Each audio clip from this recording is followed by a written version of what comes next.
everyone, welcome back to Pesterquest Streams. Welcome Bridge, welcome Jade, welcome anyone viewing anonymously. It is motherfucking Terezi time, and I'm so pumped to share this with you all. Terezi's route is amazing. It's really great. Not too much in terms of community news. Actually, all of these links are related to Terezi's, except for this one, which is from today, which fucked me up and fucked a whole bunch of people up. So, oh, hello from Arcadia. That's pretty sweet. And, oh, you wish they came in larger packages. That's valid. That's fair. You just saw this, Bridge? Yeah, it's fucking wild. So, I don't know what, I never saw this theory around, not even when this update came out. So I'm like, damn, where was I looking? But, oh, Jade, yep. It was, whoops, sorry, that's my computer desk. So, that was blood. Gamzee put blood in the fucking coffee. And what, the fucking kicker is, like, this whole thread between James and Aisha, wherein James confirms that last year, Andrew confirmed it to them. So, I don't even know what more there is to say about this. I just thought it was important to talk about because it fucked me up. You never saw till now? Well, yeah, because, like, yeah, people, and I kind of had this impression too that it wasn't blood and was just a clever use of color to show the oily film that bad coffee gets, which, like, I mean, I bought that from other people saying it because I don't drink coffee. So, why? Because it's fucking Gamzee. That's why. Because fuck Gamzee. And fuck Andrew Hussey, in the words of one James Roach. Fuck Andrew Hussey. Yeah. That's that on that, really. Not much else to add there. Yeah, all the rest of the links have to do with Terezi's Pesterquest route, which is a longer one. So, let's get that game open. Pesterquest. There we go. Send. Oh shit, I didn't put the link in chat. There you go. Oh, and there's the game. Okay. So, Terezi's Volume 7, Route 2, A Fair Trial. Okay.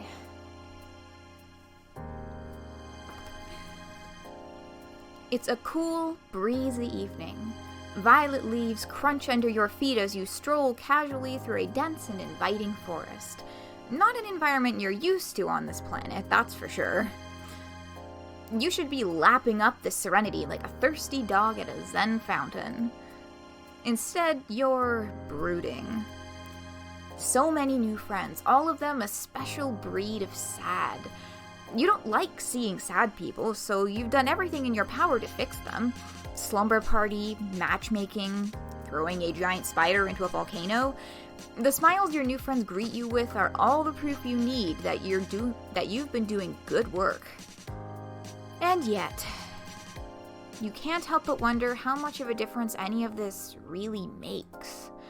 Especially on Alternia, you've gathered that even if one of these kids avoids being murdered by an insectoid eugenics robot, they'll just wind up conscripted into a lifetime of military service under a colonial empire. Which makes it really hard to believe that inducing a few bouts of revelatory catharsis will ultimately amount to much. It's a depressing thought, and you're not entirely sure what to do with it, which is why you came out here. Nothing better for the soul than a nature hike, right? Maybe after a nice long walk, you'll come out right as... Hey, is that a treehouse? What? Ouch? Ouch is right, criminal! Great. More shenanigans. You won't lie and say the prospect of making friends with a spooky shark in glaringly red shades isn't appealing, but criminal doesn't leave a great taste in your mouth. When you try to move, well, you don't, because you're tied to a chair. Strike 2 on the bad taste scorecard. Probably shouldn't stick around for strike 3. In a moment of uncharacteristic self-preservation, you close your eyes and attempt to zap away. But you can't? Your head hurts and your vision is still kinda hazy, which might imply brain damage on account of your surprise wanging. With your luck, that probably means your superpowers are permanently broken. Typical.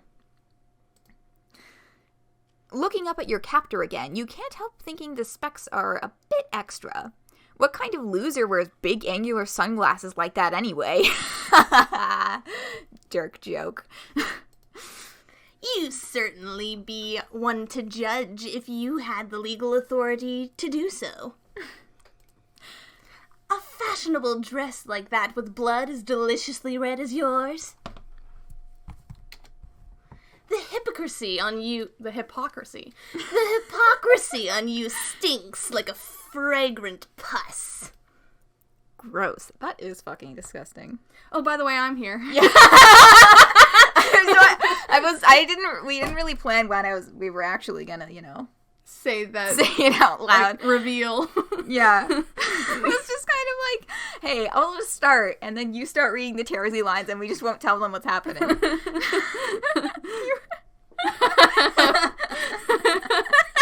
don't even know that teasy voice. What about it? That doesn't sound like Caitlin's barely developed garbage Terezi voice. Oh, sorry. Didn't see you there. It's me, your friend, Terezi Pipes.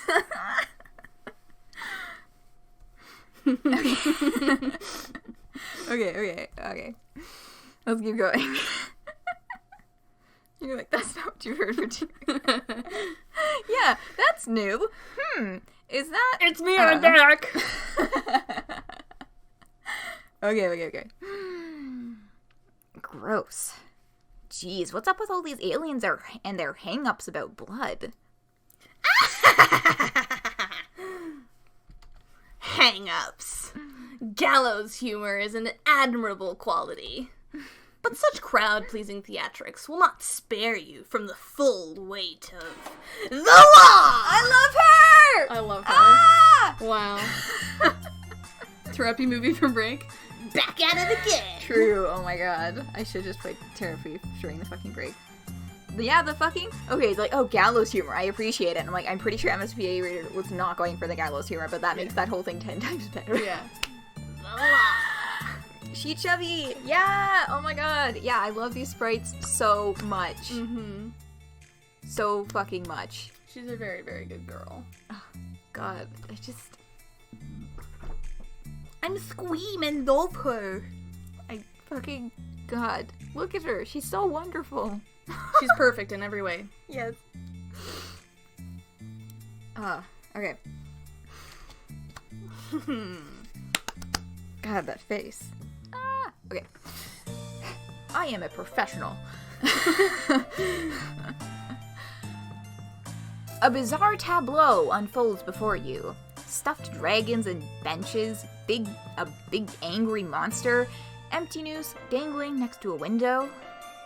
Looks like you've just wandered into a courtroom drama. Much to your relief, your kidnapper isn't a shark, and you have to admit the classes do come together in the ensemble, but instead a short, stocky troll girl in a short-sleeved turtleneck and a pair of garish red Crocs. Hell yes. Yes. Hell fucking yes. The fashion on this one is staggering, especially with is that a sword cane with a dragon's head? It sure is, buddy. Oh, it is, because I'm blind and cool. But make no mistake, I don't need eyes to smell how guilty you taste. Your mind won't stop thinking about the coffee. Wait, the red... Oh, that's true. What the fuck? It might be a Radio's. Yeah, but... Aradia was already, Aradia was in a Radiabot. Right, so her blood would have been blue. Because the radio bot had blue blood. Yeah. Well, no, because she God-tiered after they met the kid, before they met the kids, right? The time there is a little funky. She was never on the Meteor God tier except when they did the... Except when they blasted off. When they did the corpse party. Yeah. But So she she didn't get wouldn't injured. Right. What the fuck? Now I'm just imagining Gamzee just, like, looming over Karkat in his sleep and just kind of, like, bloodletting a little bit. Just, like, honk.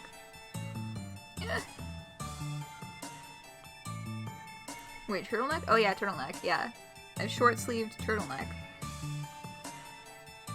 Here, wait, scroll up for... Oh well. Yeah, so I'm, That's a... I don't know why that didn't occur to me. But that's a good point. Sneaky bloodletting? No, the red blood thing in general. Yeah. But also that. I don't like that. Yeah. Just so you know, I don't like that. You're welcome. Honk.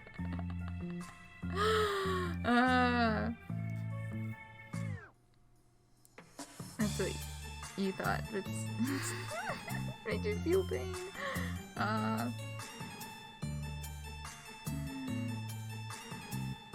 Oh.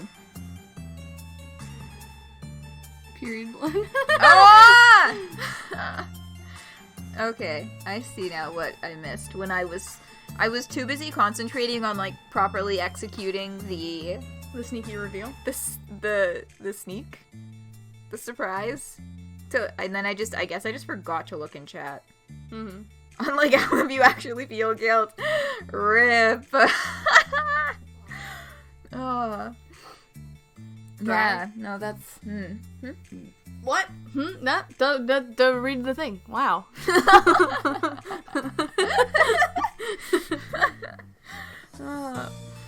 But, yeah. Okay, reading the thing. Wow, is every sentence that tumbles out of this troll's mouth going to be weird and uncomfortable? Yes, and we love her for it. God, I hope so. Yes. But enough from you, Cherry Cheeks. His honorable tyranny will only tolerate so much banter before holding you in contempt. You might be developing some contempt yourself, if you're being honest. Well, unless you want to be squeezed until your organs burst from your eyes, you'll can the back talk and let the prosecution get to work. Hi, Olive. Welcome. Hello!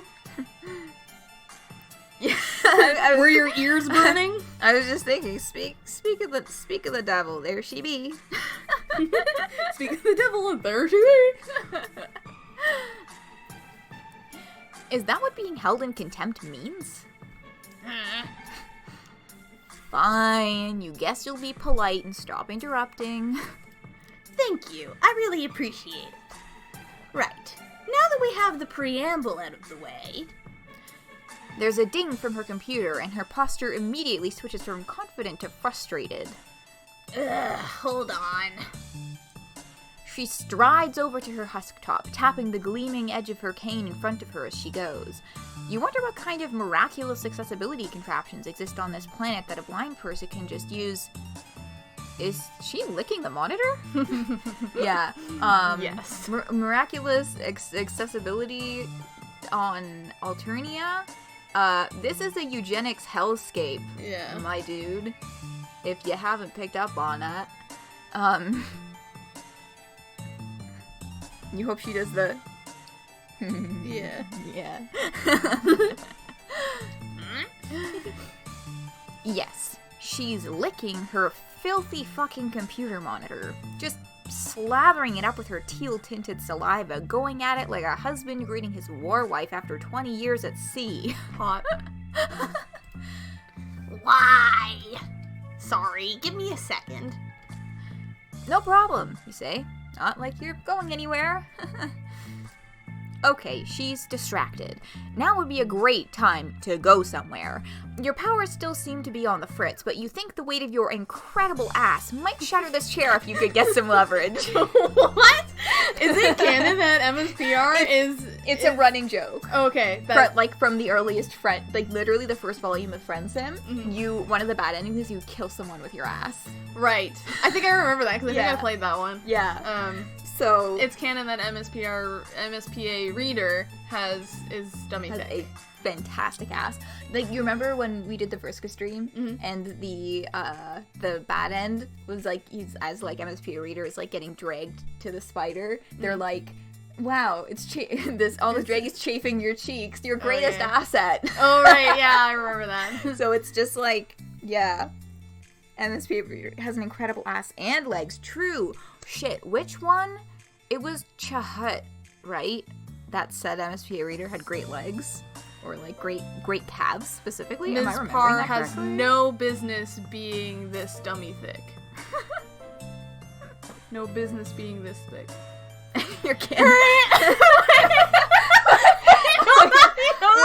hold up. Why are you dying? You know that thing that's like, I'm trying to sneak through it's like MSPR Reader. I'm trying to sneak through the narrative, but my ass cheeks are dummy thick.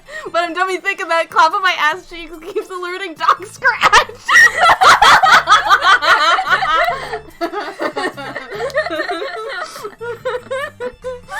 Oh my god. Sorry, I had to get that out. No, that was like an urgent, like, you were exploding. Yeah. Yeah. Yeah. But it's MSPR. Reader. Precisely, though. That's just it. Because Doc Scratch keeps being like... Terezi, I'm trying to sneak through the narrative, but I'm dummy thick and the clap of my ass cheeks keeps alerting Doc Scratch. Okay. So, short end, we're gonna knock that out of the way first. And that would be... Get some leverage. Hell yes. You lean forward onto your feet, take a deep breath, and then hop backwards as hard as you can. It worked! You scramble up out of the broken chair as your captor turns towards you. What the fuck? You try to run, but the rope still around your legs has other plans as you trip. Try to catch your weight, fail, and just sort of let the momentum of your vaudevillian tumble carry you across the room. The fucking T-pose cryptid! Oh my god, no, that! Yes! Because Equius! Yesterday, fucking... I wasn't there for the end of that stream, so I don't know what happened. Do you mind if I just tell you? Yeah, go for it. Okay, so Equius, in the good end, he asked you to take him to see Nepeta. Aww! But fucking T-pose narrative guy blocks you and says, quit trying to fucking skip ahead. Oh, interesting. So, yeah. What the fuck? You know that one? Is this allowed? Is this allowed? What the fuck? Is this allowed? That's me constantly. Ms. Paint? I don't think the T-pose guy has doesn't quite have the proportions of Ms. Paint. I have no fucking clue who the T-pose guy is. Although, Aleph, you said something yesterday that you had a theory you wanted to talk about after today's stream. So I'm interested to hear that, because my only theory is that it is not anything to do with the fucking epilogue. It's not Dirk. It's not Rosebot. Or at least, like, I really hope it's not. Anyway, I don't know. I kind of like this existing as, like, mostly separate from the epilogues, except for, like, a few minor, drops. But, that's just my opinion. Miss Paint is also dummy thick. She's too dummy thick to be the T-pose guy. Yeah, Miss Paint is too dummy thick to be the T-pose guy. Yeah. Okay, let's... Short end. Right. Okay, so, at this point, I need to give a content warning. Okay. For, death and potentially disturbing imagery. Hot. Let's bring it on. Yeah. Just because, the end card is a little bit upsetting for this one. You slam into your captor and send both of you flying out the window. Oh, this is way higher up than you thought. You grab onto her and pray for dear life. Hey, you're not falling. That's a relief. You congratulate your agile friend on her quick reflexes and grabbing hold of... Oh no. You've heard of a hung jury, but this is ridiculous. Oof. The prosecution rests in peace. Yeah. Oof. Way to go, MSP reader. Fucking killed her. So, it's not uncommon in Friendsim for you to kill the person you're trying to befriend, but this is the first time it's ever happened in Pesterquest. Yeah. So,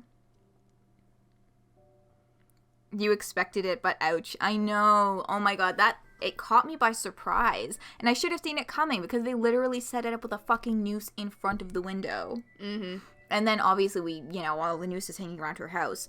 But oh, that one hurt. Mm-hmm. That shit hurted. That shit hurted.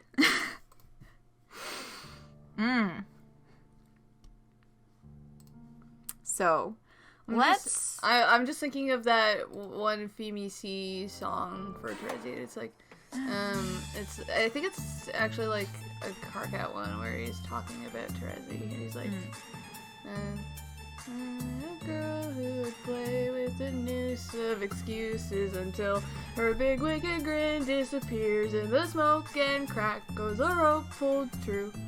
Hey. Ouch! I know enough about doubt and hating myself. Yeah, Friend Leader. Yeah, that's the one. Yeah. I have to actually buy that album sometime. Mm-hmm. I have Songs for a Dune Timeline. Oh wait, there was a period of 2 months. I'm gonna say it was February, March this year, where I was basically doing nothing but listen to Songs for a Doom Timeline, over and over and over and over. That is the real ass sad stuck one. Yeah. Femi C also did a really awesome song for the Serendipity Gospels, which I really like that fic. It is Terezi X Gamzee, but it's done in a way that it's not abusive. Yeah, because that one was it first started being written in 2012 or something, right? Yeah. So it was before shit went down in canon. Yeah. And I don't know. I still really like that. That. Mm-hmm. Fic. That's the word I was looking for. Yeah. Fic. That's. And Femi C did a song for it. So. Yeah. I've heard that one pop up in a number of places. That she also did the Serendipity Gospels. Yeah. Serendipity Gospels. I like it because it respects Gamzee's character in a way that I think a lot of fics don't. Because it actually gives, and it just has really cool world building too. And it's like the Grand High Bloods in it, and and the way that he's portrayed is really cool. And I take a lot of inspiration from that fic when I think about those ancestors. Yeah. So yeah. Yeah. Cool. Yeah, the one about Taco. Yeah. I forget how it goes. It's I am just an idiot. Love him. Idiot wizard. But he's not an idiot. He's smart. He just thinks that he's dumb, but he's not. Yeah, they have a whole bunch of other fandom-y albums that are really good. Femi C? Yeah, it's good shit. Femi C? Femi C? Okay. We should move on, or I'm just gonna keep doing that. So, let's move on to Brighter Pastures. Is that my phone doing something? Why did it just beep? Anyway. Bloop. Oh, that's my group project. Yikes. School hell. We're so close to finish. Oh my god, all we have to do is hand in this summary. You know what? Someone posted a draft. I edited the shit out of it this afternoon, so that's my job. It's I'm done. You did Okay. your part. Wait it out! Wait it out. Sorry, that was too loud. That's okay. You decide it's best to wait this out. The sword and noose are a little bit worrying. Why did I insert a word there? I don't like it when my brain does that. Sometimes it just happens. Yeah. You decide it's best to wait this out. The sword and the noose are a bit worrying, but with the plush toys and chalk drawings, it strikes you that this is probably the closest thing Alternia has to a tea party. That is so good. I love that. Yeah. I love that comparison. Which would be adorable if it weren't so depressing. Playing along seems like a prime friend-making activity. Trey's horny boys! Besides, whoever got hurt in a court of law? Only oppressed people. After a few brisk keystrokes, she strolls back to her place in the center of the room. Not a word in half a sweep, and now she won't shut up. Did that catch you off guard? No, the look you gave me after did. You looked over at me and you were like, Yeah, because you took a sip from your thing, but like it was like a really quick sip. You were like, as soon as I started talking, so I was like, did the way that I do that make you stop drinking? Are you okay? No, I'm good. I was just trying to have a very quick drink because I don't remember if I have to start reading again immediately after this or not.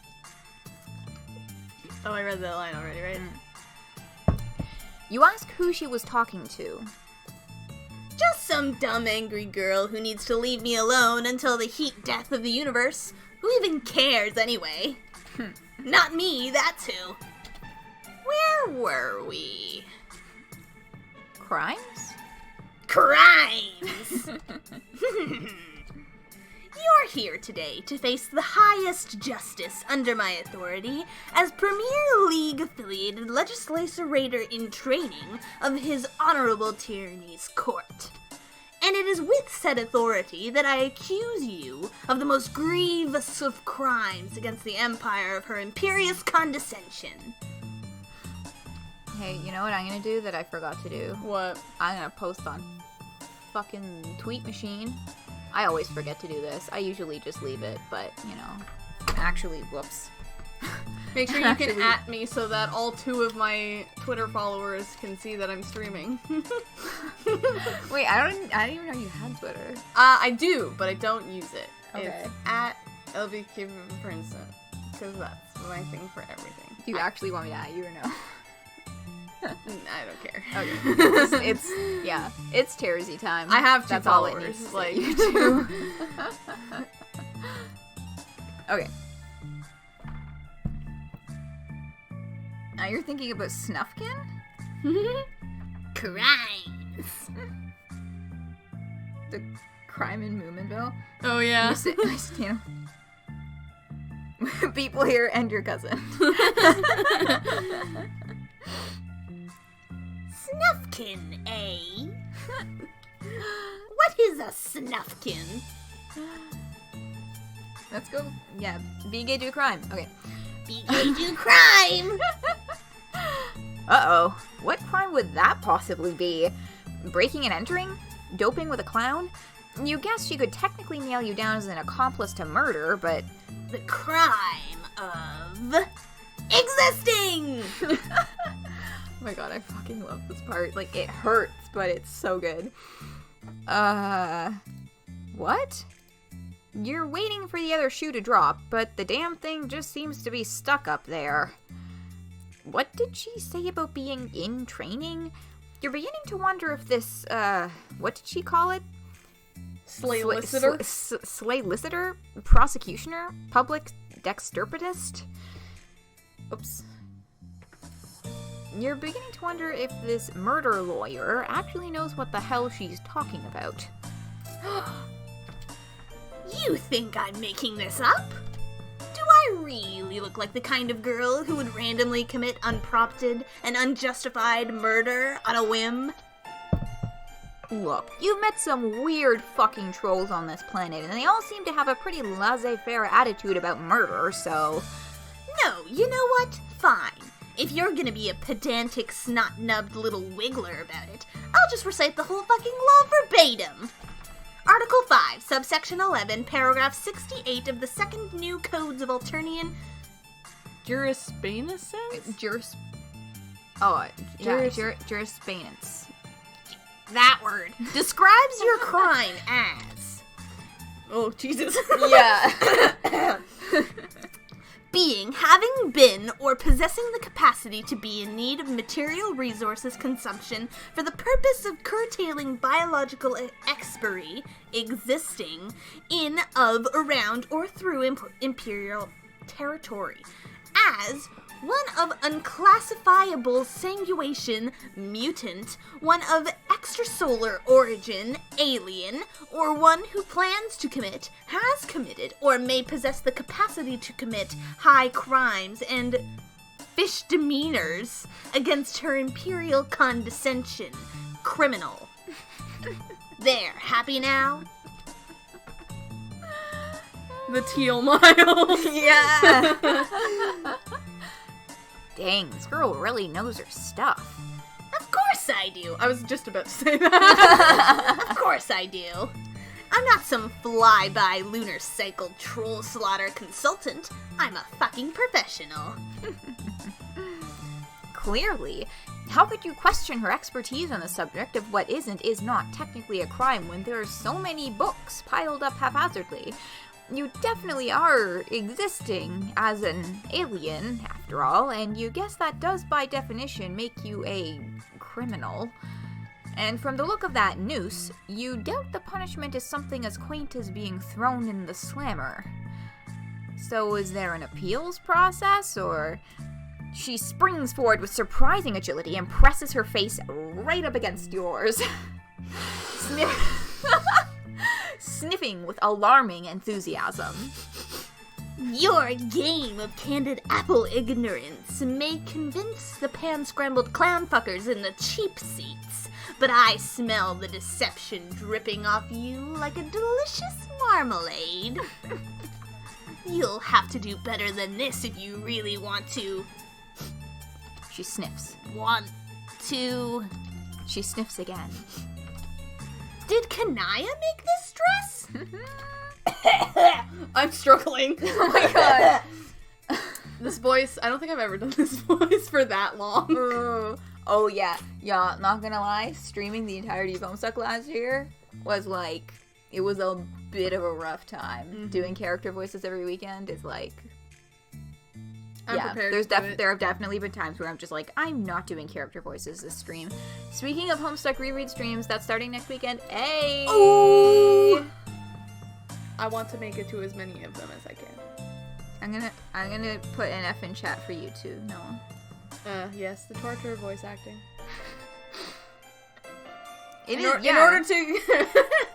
order to get the rewards of voice acting, you must submit to the mortifying ordeal of throat damage. Rip. Rip. I mean, like, there's technically, like, ways to make that not happen. I've been trying to make that not happen for me. I think probably before I go to bed, I might... You have honey? Yes. I might ask for some honey tea. Yeah. Before I go to bed. Yeah, we can do that. I can already feel it. I can already feel it. Yeah, Tara's, especially doing it so high and gravelly like that. Yeah. That's fucking rough. It's how I like it, though. Wish you could assist. You know what? I'm trying to get my internet connection and my settings and all of that to the point where my computer will be able, or my internet will be able to handle both streaming in through like a Discord chat or something and outputting the stream. Because it would be pretty sweet to be able to have more folks do shit. Yeah. Yes, to the wazoo. You got honey? Oh, sugar. Oh, honey. Oh, I was about to be like, oh, so what the fuck song is that? You are my candy girl, and you got me wanting you. Yeah, well, here's the thing. Oh, honey. Sorry, go on. Nobody was here for the start this time. The first time I did Homestuck Reread Streams, it was literally the first time I was ever streaming, and I was just sitting in my bedroom basically just talking to myself for like a solid 2 months. That's so valid of you, though. Are those still, like, up? No, they are lost of time. You know what? I designed it that way. I wanted it that way. There's some clips, though. There's some very old clips on my channel from way, way back. So, those clips, you can get a little glance at what my setup was like and what I sounded like, because I was using my fucking laptop mic. And how long ago was that? 2 years. 2 years? Mm-hmm. People be clipping. I'm like super zoning out. But I got it. Oh, Archie. Archie reminds me. Okay, so I had this little happy rant. It's a good thing about the sprites, okay, that I love and appreciate, okay? And it is that they took the care and detail when they were drawing these sprites. They all look like 13-year-olds. And like, also, I super appreciate that Terezi is hanging out with me in the No Bra gang. Yeah. Yeah, I was just thinking that. I love that so much, because no fucking way would this little gremlin wear a bra. And it just, like, Archie reminded me, because I was like, God, like, that's so great, because, you know, not just in illustration, they do this very frequently, where they make, like, quote-unquote kids, they're, like, teenagers, look so much older than they are. In live action, too. Like, and I immediately thought of the show Riverdale. Yeah. Because, like, all of those actors are in their, like, 20s and 30s, and they're pretending to be high schoolers, and it just looks like... For sure. God. Also, Riverdale is just a really fucking weird show. I've only seen, like, 3 episodes a long, long time ago. But Can I go off about something really niche? I'm gonna go off about something really niche. Yeah. My favorite book series is called Chaos Walking, and there's a movie being made. I guess it's not niche. There's a movie being made for it. Tom Holland's in it, and he's playing the main character, and the 2 main characters are supposed to be, like, 13, and Tom Holland is, like, 26 or whatever. See, that's not what 13-year-olds look like. Yeah. And like, Tom Holland does, like, have a kind of youngish, like, in like, Spider-Man movies, he pulled that off pretty okay. You know, he can 18-year-old he can pull, but... 18, 17, yeah, he could pull that off. But not 13. But also, they had to... That movie was supposed to come out 2019, but it got pushed to 2020 because they had to reshoot a bunch of things, because when they started filming it, and then Tom Holland and Daisy Ridley or whoever also got so busy, their schedules blew up, because now they're both, like, super famous and they're in lots of things. So they had to reshoot a couple scenes, but because so much time had passed, they actually looked too different, because they were both, like, younger when they started filming it. So now they're reshooting it with the same actors, but they look older. So it's like you already didn't have the thing that you needed, and now you're just pushing it further in that other direction. And also, I'm so salty. I'm sorry, because none of you probably know a single thing that I'm talking about. But also, fucking Joe Jonas is playing Davy Prentice, and I'm so mad. I will die mad about that, because Joe Jonas, he's, first of all, like, 30, and Davy is a 15-year-old boy. God. And also, like, Davy is supposed to be, like, a scrub. He's, like, a little, like, noob, dingus, gross little boy. Not Joe Jonas. Joe Jonas is hot. He is too hot for this role. Joe Jonas is too hot for this role. And I will die mad about it. Sorry. I'll stop. Yeah. I'm just... No, you're good. I have a lot of feelings about Chaos Walking. Look, they said you're valid. Thank you. You're good. Wow. But... yeah. No, that's fucked up. Like, no, believe I love Spider-Man, and, like, Spider-Man, I had a very intense Spider-Man hyperfixation for a few months. And Tom Holland, it was specifically with Andrew Garfield, because I love the 2012 Spider-Man movies. Yeah. And I, like, anybody who talks smack about them can meet me behind a Denny's. But for a blowjob. Stop! Stop! Also, we live in fucking Canada. We don't have Denny's A here. Wimpy's, then. A Wimpy's. That's like the same energy, right? I think so. Probably. I'm picturing the one that's like down the street. I haven't been to that one. But yeah, so the 2012 Spider-Man is good, but I also like the Tom Holland Spider-Man. I didn't like it for certain reasons, but it wasn't anything to do with Tom Holland. He was an excellent Spider-Man. Is Wimpy's a restaurant? Yeah. Wimpy's is a diner chain. Diary of a Wimpy Kid. Diary of a Wimpy's Diner. No, Wimpy's is a Canadian. I guess it must be Canadian if y'all don't know what the fuck we're talking about. Yeah, it's like 50s themed. Yeah, one of those like 50s themed diner chains. Yeah. They got like Elvis records on the walls and shit. Like black and white checkered floors. Uncanny Valley, Betty Boops. Graffiti art of Marilyn Monroe on the walls. Yeah. Betty Boop is there. Oh yes, Betty Boop. But yeah. Anyway, that was my thing about the sprites. I was just like, hey, Terezi's in that gang with me. Mm-hmm. I enjoy that. I think that's great. Yeah. Yeah, because she wouldn't. She fucking wouldn't. This little gremlin would never wear a bra. Mm-hmm. And yeah, just appreciating that they really do look like teens. Now, you know, as I was thinking of like, God, like, say what you will or feel how you will about like the Harry Potter movies or like Stranger Things, but they hired kids to play kids, and I really appreciate that. Yeah. For sure. So, you know, I just really appreciate that they really do all look like fucking babies. Now I'm imagining Finn Wolfhard as Todd Hewitt, and it doesn't quite work, but it's better than Tom Holland. I thought you were gonna say like a Homestuck character. I saw some edits of Finn Wolfhard as John Egbert like 2 years ago. Interesting. Like it kind of worked. Okay. I think it works. I can see it. Also, it also kind of works because apparently there's this like big fandom thing where people are like Mike Wheeler trans woman. And I'm just like, okay, cool. Okay. Yeah, I've seen a few posts about that. I mean, valid. Yeah. Like, they're posting a picture of Finn, like, doing this, Mike doing this, like, weird, like, hunched over, like, stance that he's standing there. Everyone's like, you're like, why is she standing like this? And, like, all the comments being, like, dysphoria. But, yeah, Chaos Walking specifically, because, like, part of the story, it's, like, a vital, like, first of all, part of the, like, he's, like, turning 13. The book starts, because technically they're on a different planet, and the way that the years work, he's technically already, like, 14 in, like, Earth years, but because they measure time differently, he's, like, 12 turning 13. So that gives it a little more leniency, but, I think he's technically 14.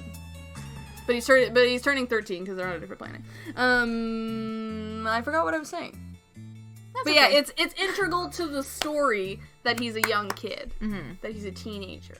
Yeah. They're just really good books. Read Chaos Walking by Patrick Ness. That's moral of the story. Cool. Yeah. All right. Oh, look it out. Oh, look. Oh, look. She. She. Yeah. And the moral of my story is I love the sprites and I think they're good. And yes. Whoops. No, my phone is like leaned up but like over my keyboard, so sometimes it accidentally presses the keyboard. Wait, what is an emote? Wait, which one? Because I can maybe do that at some point. Okay. Oh, look, an out! Right, because she just realized Kanaya made the shirt. Yeah, you say. You and her are great friends. The best! In fact, you think she should message Kanaya right now to clear all this up. You know, like a character witness? I've witnessed your character plenty, and it's as bland as they come. That's certainly not the worst contemplative noise you've ever heard. may have misjudged you. If you tell anyone I said that, I'm going to cut off your arms and use them to finger paint bulges on your face until you bleed to death. I love that line so much. So we could use the little ranting emote. I know. I wish there was a way for me to have at least one emote for, like, everyone to use, but Twitch doesn't work like that, unfortunately. Ugh. You decide that keeping this pointlessly mundane secret is definitely in your best interest. So, does this mean you're free to go? Not so fast. May have implies possibility, not certainty. Maybe Kanaya gave you this dress because she likes you, or maybe you pressured her into it circumstantially. Maybe you're a delightfully clueless and well-intentioned interloper from beyond the stars. Or maybe you were sent here as a sleeper agent to learn all our weaknesses so that the entities controlling you can sabotage our future. In cases such as these, I find the best course of action is to leave the verdict up to chance. She produces a double-headed coin with one side scratched out, and you immediately know exactly where this is going. The terms are simple. Heads, and I release you from your bonds. Tails, and I release you from being alive. Is she really about to take you out like a gangster who just betrayed their duality-themed mob boss?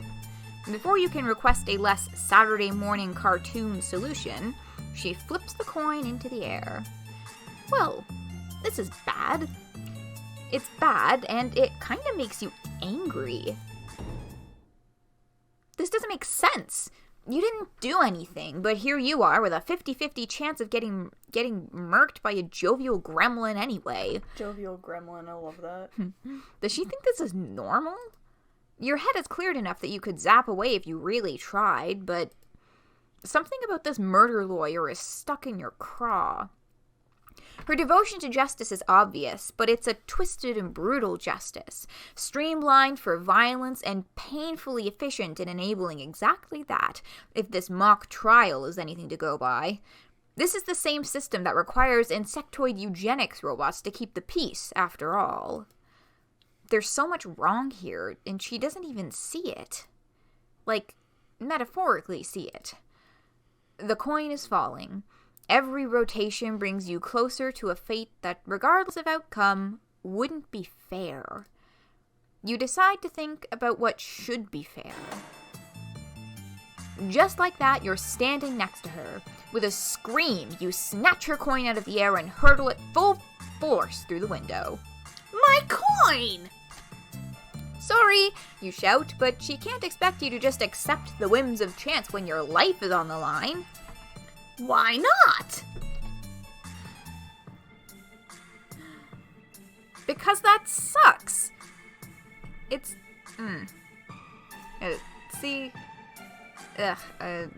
throws me off every time. The use of the word lame. I know it's not common knowledge that it's kind of insulting to people who actually have a physical disability, but it still catches me off guard when I'm not expecting it. I usually gloss over it easier, but I was kind of like, oh, forgot that was there. Boy. Anyway. Because that sucks. It's dumb and really cliche. What is she, a comic book villain? Am I supposed to know what that is? You don't know. Troll culture seems to have a lot of really arbitrary similarities to human culture, and it's honestly very confusing. But that's beside the point. With a broad sweep of your arm, you gesture at her drawing of the honorary Tyrannosaurus or whatever, and ask what he would think of your little stunt just now. The trial isn't for him. We act like it is, but everyone knows he's just a big hangry monster. Huh? Then who? It's for the audience, obviously. By the time you make it to the stand, you're basically dead already.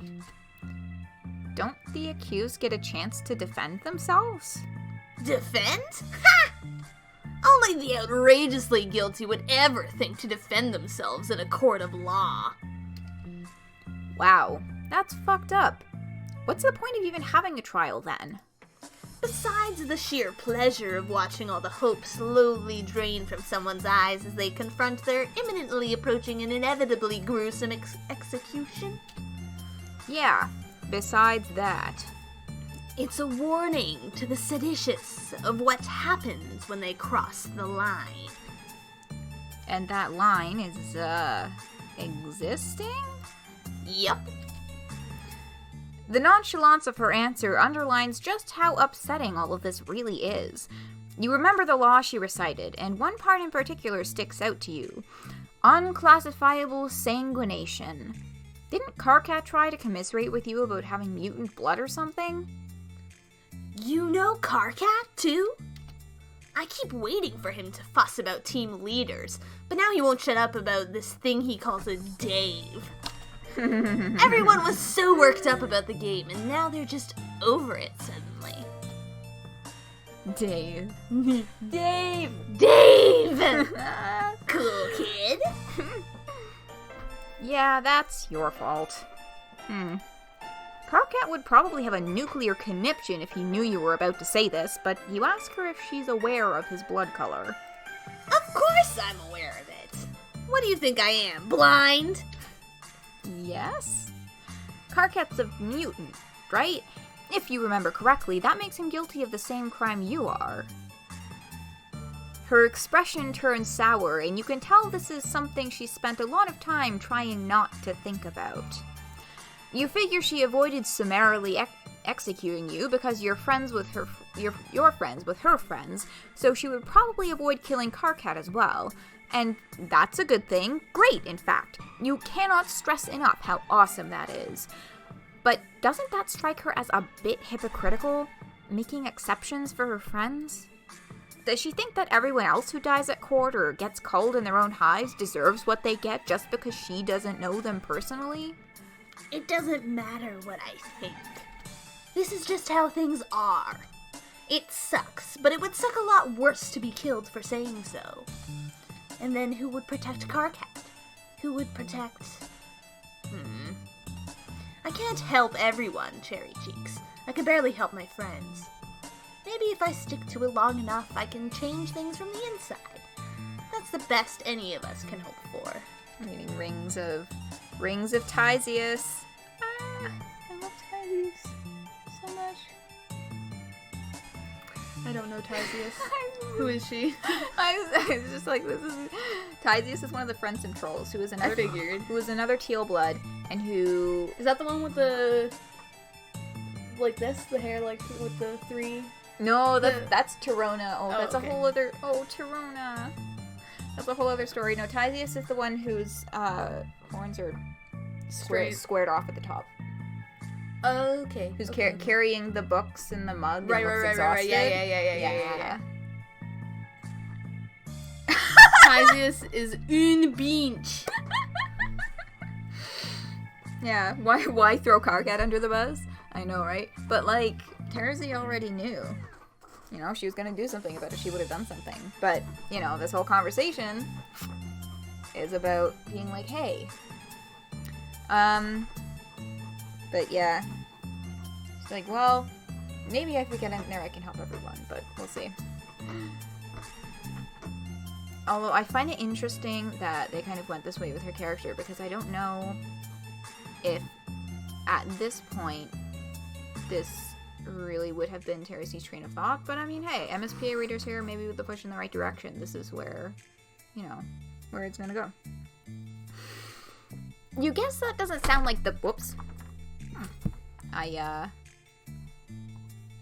keep dropping my phone. Anyway, you guess that doesn't sound like the worst plan. In fact, it kind of reminds you of who? Tyzeus! Just remember her. You feel a sadness well up in your heart so fast and heavy that it knocks you over into her, and without meaning to, you zap. Uh-oh. It's half an hour past when we were supposed to have a break. This is a good place to do that. Is it? Okay. leave you all to cliffhanger, ruminate on what's happening next. So I'm gonna do a quick one of these.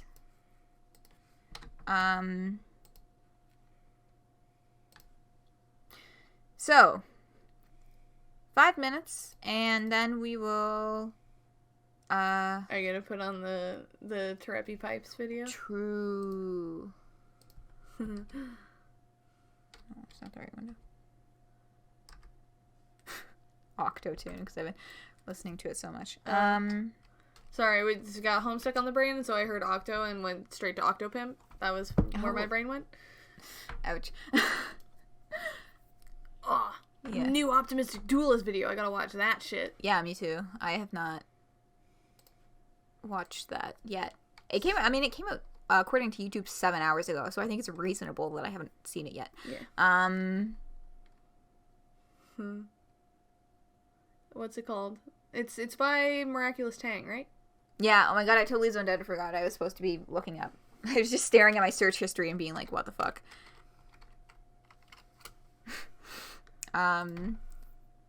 White Knuckles? Oh, sorry, I thought of Sonic Knuckles, but like white. So I was like, huh? Okay, Terezi. there they are. Let's do this. And then let me just turn on.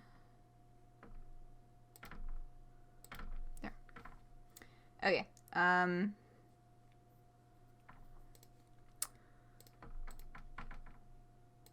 Dang it. I gotta theater mode these. Stop it. Okay. So, nah,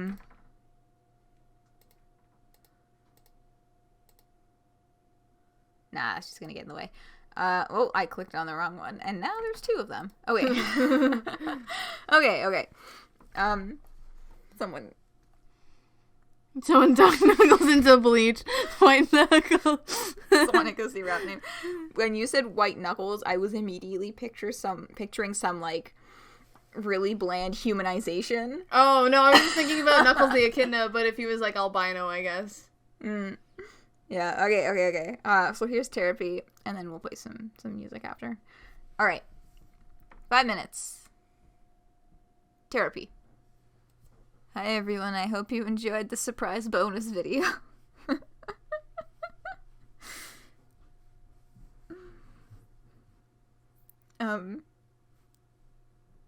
It made you go back a page. Yeah, this is, like, definitely one of my favorites. And I just figured that it would be a good one to follow up Terezi with, because it's just so good. I was reminded the other day that it exists by someone posting it in the Discord server. But, yeah, it's just so fucking good. Like, I've seen this,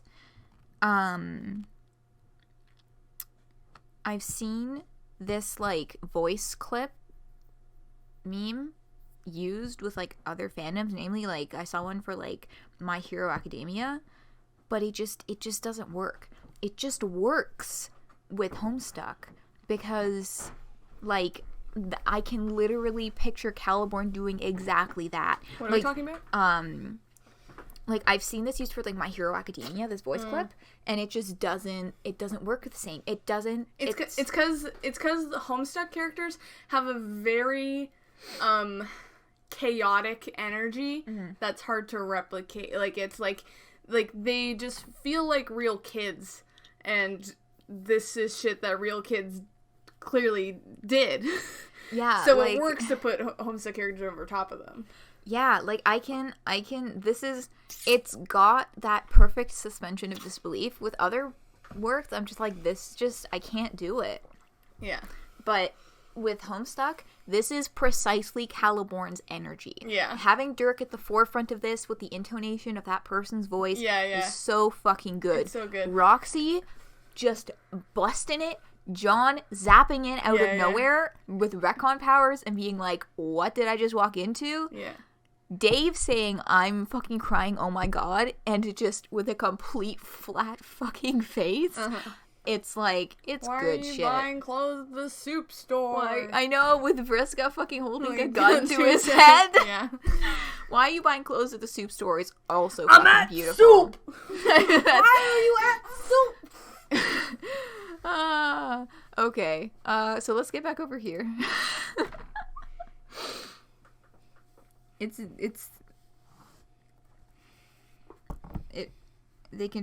the one thing you can't replace. Oh, something about Komeda fingered in his ass. God, what? Wait a second, what am I missing? No, I'm not missing anything. I don't know why you're talking about Komeda fingers in his ass, but like, you do you. Thank you, Ron, for introducing you to John Mulaney. Oh, Tumblr in general introduced me to John Mulaney, and then I realized that there were multiple Homestuck over like animations with John Mulaney voice clips, and I was like, Yeah, I think the one that the first one that I saw for John Mulaney and Homestuck was the one where it's like, oh no, sorry, it's not even John Mulaney. I was just thinking of like general comedians. It was fucking Kevin Hart. It was like, you know, the it's about to go down. It's about to go down. Yeah. Because that is some shit that bro would do. Like, oh my god. That shit hurted. Yeah. Like, damn. And then, no, the first John Mulaney one I saw, I think, was the Homestuck Salt and Pepper Diner. Yes. That's a classic. Yeah.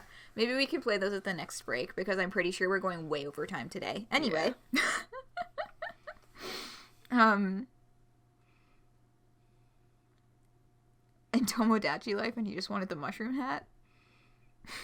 And he liked it? Well, he was asking for mushroom hat, so that makes sense. Yeah, I don't know enough about Danganronpa for this, but thank you, Noah. You're welcome. Lasagna burps. Okay. I bet you're all curious to find out what the fuck's happening on the screen right now, huh? Oh, where's the music? I gotta turn the music back on. Do, do, do, do, do, do, do. It took me a second to realize that was Undertale. Yeah. They're Bergen trucking. Mm-hmm. You're welcome. Okay. Okay. So they're out here. Let's go. Because we're going super over time. Okay. Your vision is swimming. Voices echo in your head, but you can't pick any of them out. You look around and something is watching you. Not maliciously, not yet. Just observing from a curious distance. Not that you can do anything about it while you're clutching your head and trying to put your memories together. You've been circling around this awful familiar feeling ever since you left Earth, drawn towards it like a singularity, but the closer you get, the less it makes sense. What the fuck just happened? Did you kill me just now? Is this troll hell? Troll hell? Do trolls not have an actual name for... Wait, she's here too? Here seems like an ambitious description. It's more of an ambiguous nexus of metaphysical realities. That's an awfully specific description. Has she been here before? No, but I've tasted places like it in my dreams. Great, even more shenanigans. So, tasted places like this in my dreams. So that's talking about, I guess, being awake on Prospect, and I guess that might have something to do with either... You don't think it has to do with Seer of Mind Powers? I was just gonna say, it could have something to do with mind powers, or the clouds on Skya. But I don't know if the clouds on Skya show you events from timelines outside of your own. Yeah, I think they specifically relate to the events in Paradox Space. And when you're talking about metatextual things, that's outside of Paradox Space. Mm-hmm. Homestuck is so convoluted. It's got all these layers because you've got the medium, and you've got Paradox Space, and then you've got the broader meta narrative. Mm-hmm. Great, even more shenanigans. You look around and try to get your bearings, but nothing seems to be in focus. It's all too low resolution, simultaneously too bright and too dark to make sense of. The contrast is all off. You okay over there, Cherry Cheeks? Your blood smells really loud right now. You wouldn't know how to react to that even if you weren't having a memory-induced thought seizure. The pieces are too far apart and you can't quite put it together. But you remember... friends? Bits of memory hit you, sudden flashes of joy, of violence, smiling faces, crying faces, bodies, plans.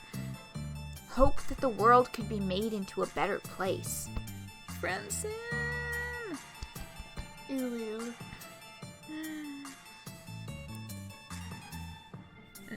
What the fuck are you mumbling about? If you fried your think pan, at least let me in on it so I can participate. You tell her what you can remember, which isn't much. Friends, sadness, dissatisfaction. People who were deeply unhappy with the state of Alternia and faced violence from all sides, just as your new friends do today. I can't get no satisfaction. Some of them wanted to change it from the inside, and you remember believing that they could, but you get the sense that a lot of time has passed between now and then, and it doesn't seem like Alternia has gotten much better. In fact, it may have gotten worse. It seems like whatever it was your friends tried to do, they failed. What if my heart. What if yeah, like we the knew that. sufferer though? What if they were part of that revolution? What, the friend sim? Yeah. Oh, it's been confirmed that it's set, like, in a different time. Because during the friend sim, it's Alternia as, like, a children-only planet. Right, so there's, after that. It's after the Suffer, yeah. Gotcha. Yeah, it's after the Suffer, and supposedly after the extinction of Limebloods. It hasn't been mentioned explicitly, but we haven't met any. Yeah. Yeah, but, I mean, in Dorea's route, there's a whole thing where they go to an abandoned mall, and she's like, whoa, there's things for, in, like, adult sizes here. This must be really old. So, yeah, it's, like after that, but before this. Mm-hmm. Of course they did. What does she mean by that? Even in the context of your nonsense time-traveling amnesiac cover story, it's not hard to believe. Compelling idiots have good ideas all the time. That doesn't change the fact that they're idiots. Which is why I'm going to succeed where everyone else had their entrails ripped out by a swarm of drones and died like the scrubs they were. I am many things, Cherry Cheeks. An idiot isn't one of them. She flashes a bright and pointed smile, filled with a confidence that you believe with every atom in your body. But you're pretty sure she's not the first person to make you feel that way. Idiots or not, the friends you used to have were just as sure of themselves then as she is now. And what good did it do? Honestly, you doubt that intelligence or competence has much to do with it at all. You think about the drones you barely avoided at Karkat's Hive and your brief exposure to what this planet calls a criminal justice system. For as violent and unjust as things could be on Earth, at least there was some pretext that the system existed to serve it. Wow. Damn it. At least there was some pretext. Yeah. For as violent and unjust as things could be on Earth, at least there was some pretext that the system existed to serve the people. Here, it's just murder. You aren't sure that's a system that anyone can salvage. Her smile melts into a frown, and you really should ask what this troll's name is. Terezi Pyrope. Terezi doesn't sound particularly happy. As she slumps against a debatably extant wall and slides down into a crouch, her face is a mask of barely contained emotion. Wait, let me try it again then. Terezi Pyrope. I need to bring it down a little bit. Yeah. I can tell why Karkat would like you. You're very depressing.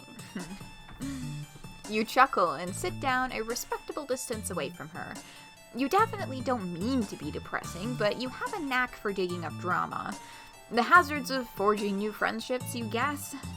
If Vriska saw us right now, she'd derisively laugh herself into an aneurysm. Terezi knows Vriska? That's one way to put it. We were practically sisters before she broke the rules and ruined everything. How do you know her? Oh, you know, you played some flarp, killed some kids, felt guilty about it. Threw Vriska's mom into a volcano. Wow, you really have gotten around. What's a mom? There it is! Ah, it's the face! Yeah! Who is it? It was... Bridge, you said that earlier, right? You're like, I really hope we get to see you make that face. And I was just like, your wish will be fulfilled.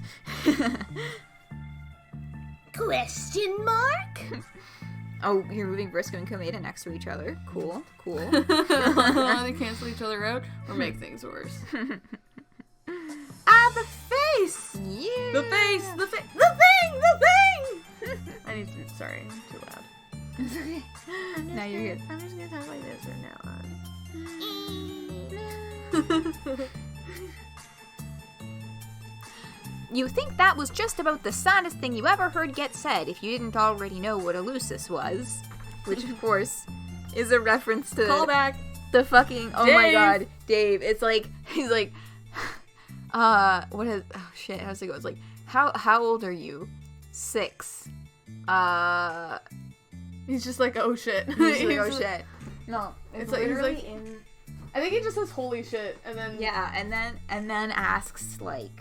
where are your parents? And then she's like, what are parents? What are parents? Well, shit. If that ain't just the saddest thing Well, shit. If that just ain't the saddest thing I ever heard got said. Yeah. Oh my god. This is probably not a smart use of time for me to try to find a quote right now.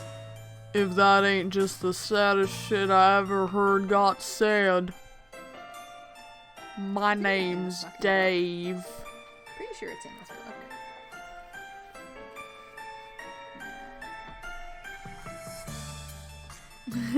No, I'm very glad for your little shout-out references because they're exactly what I'm thinking.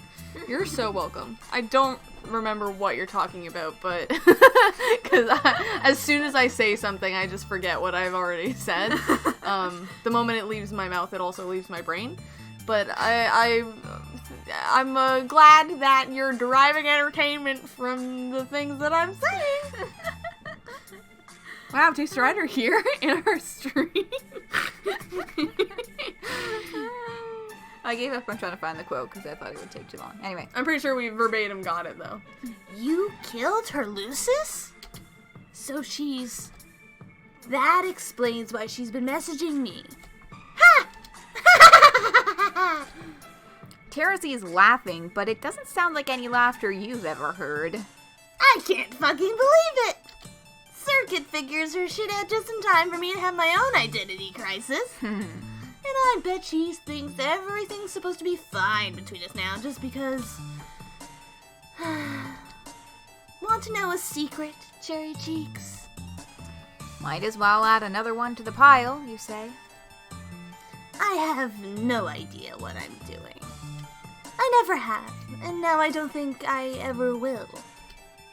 Wow, that's bleak. You guess you're sorry? God, I relate. Big mood. Big mood. It's not your fault. You haven't told me anything I didn't already know. Oh, that was a good laugh. Thanks. Her lips are trembling as she reaches behind her and pulls out a box of chalk, and then removes a red piece. You think it's a weird time for artistic expression, but... Oh, she's eating it. Crunch, crunch. Terezi offers you a piece. You don't want to be rude, but you also really don't want to eat chalk. She shrugs and crunches on it like unshelled lobster. You guess you have to take that in stride. Sorry, fully. You know how it is. Yeah. The more important thing is that Terezi is inconsolably sad, which sucks because you're the only person in a position to console her. Okay, so this one...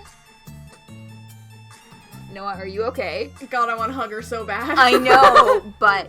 Okay, here's the dealio. This is another one where I think it's really important to do the bad ending first. Okay. I'm fine. Do you need CPR? I just choked on my own spit, but it's fine. Crump. So, Sorry, I'll stop. it's okay. We're gonna do that bad end first, just because I think it's important to do it first. It's important to end on the high note with this one. Others, it's kind of like, you know, you could go either way. But this one, I think I'm gonna, you know. Pull the strings yourself a little bit? Are you pulling the strings, Caitlin? Yeah. Okay. Alright. ADHD brain has can't leave it alone disease. I really feel that. Give her a distraction. You heave out a mournful sigh. Alterni is a meat grinder fine-tuned to pulverize anyone who tries to gum up the works. Maybe there's something to be done, but you don't think either of you are going to be the ones to do it. Yeah. Why bother, right? She's probably doing just fine without me anyway. That's my oh no sadness. When you look over at her, you see she's doing her very best to hide her tears. That's no good. You may be lost in the cynical ennui of political burnout, but that doesn't mean you can just sit by and watch your new pal descend into abject disarray. What you two need is a distraction. What you need is a clown. Oh god. You grab Terezi's hand and think the happiest, honkiest thoughts you can muster. And just like that, Oh god. zap. Zap? Oh Jesus. Oh boy. You're right there in the living room of your dear friend Gamzee. What a sight for sore eyes is this jovial cut up of a drug-addled juggalo. Okay, so, Noah, do you want to read Gamzee or do you want me to read Gamzee? I mean, here's the thing. I kind of want to do a Gamzee voice, but I don't think that I can flip back and forth between Gamzee and Terezi. Okay. So I think I'll keep Terezi, and you can do Gamzee. Okay. This is a great time to have a pee break. Have fun, guys! Okay. Good luck, be safe.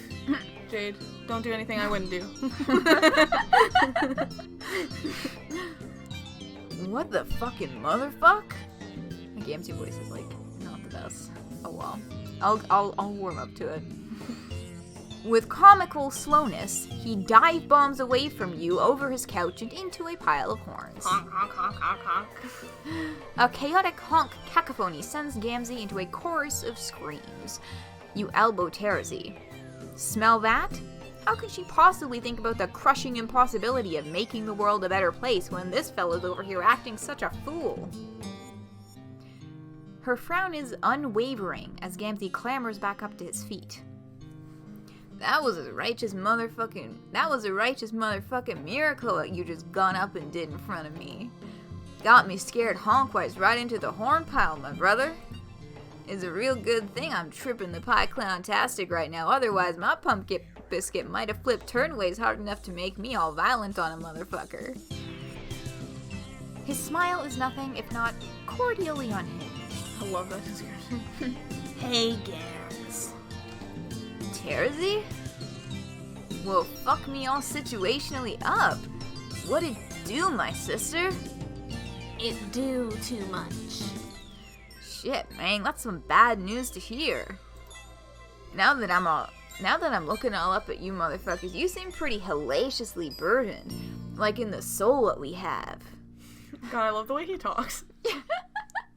You agree that you do all have souls, probably.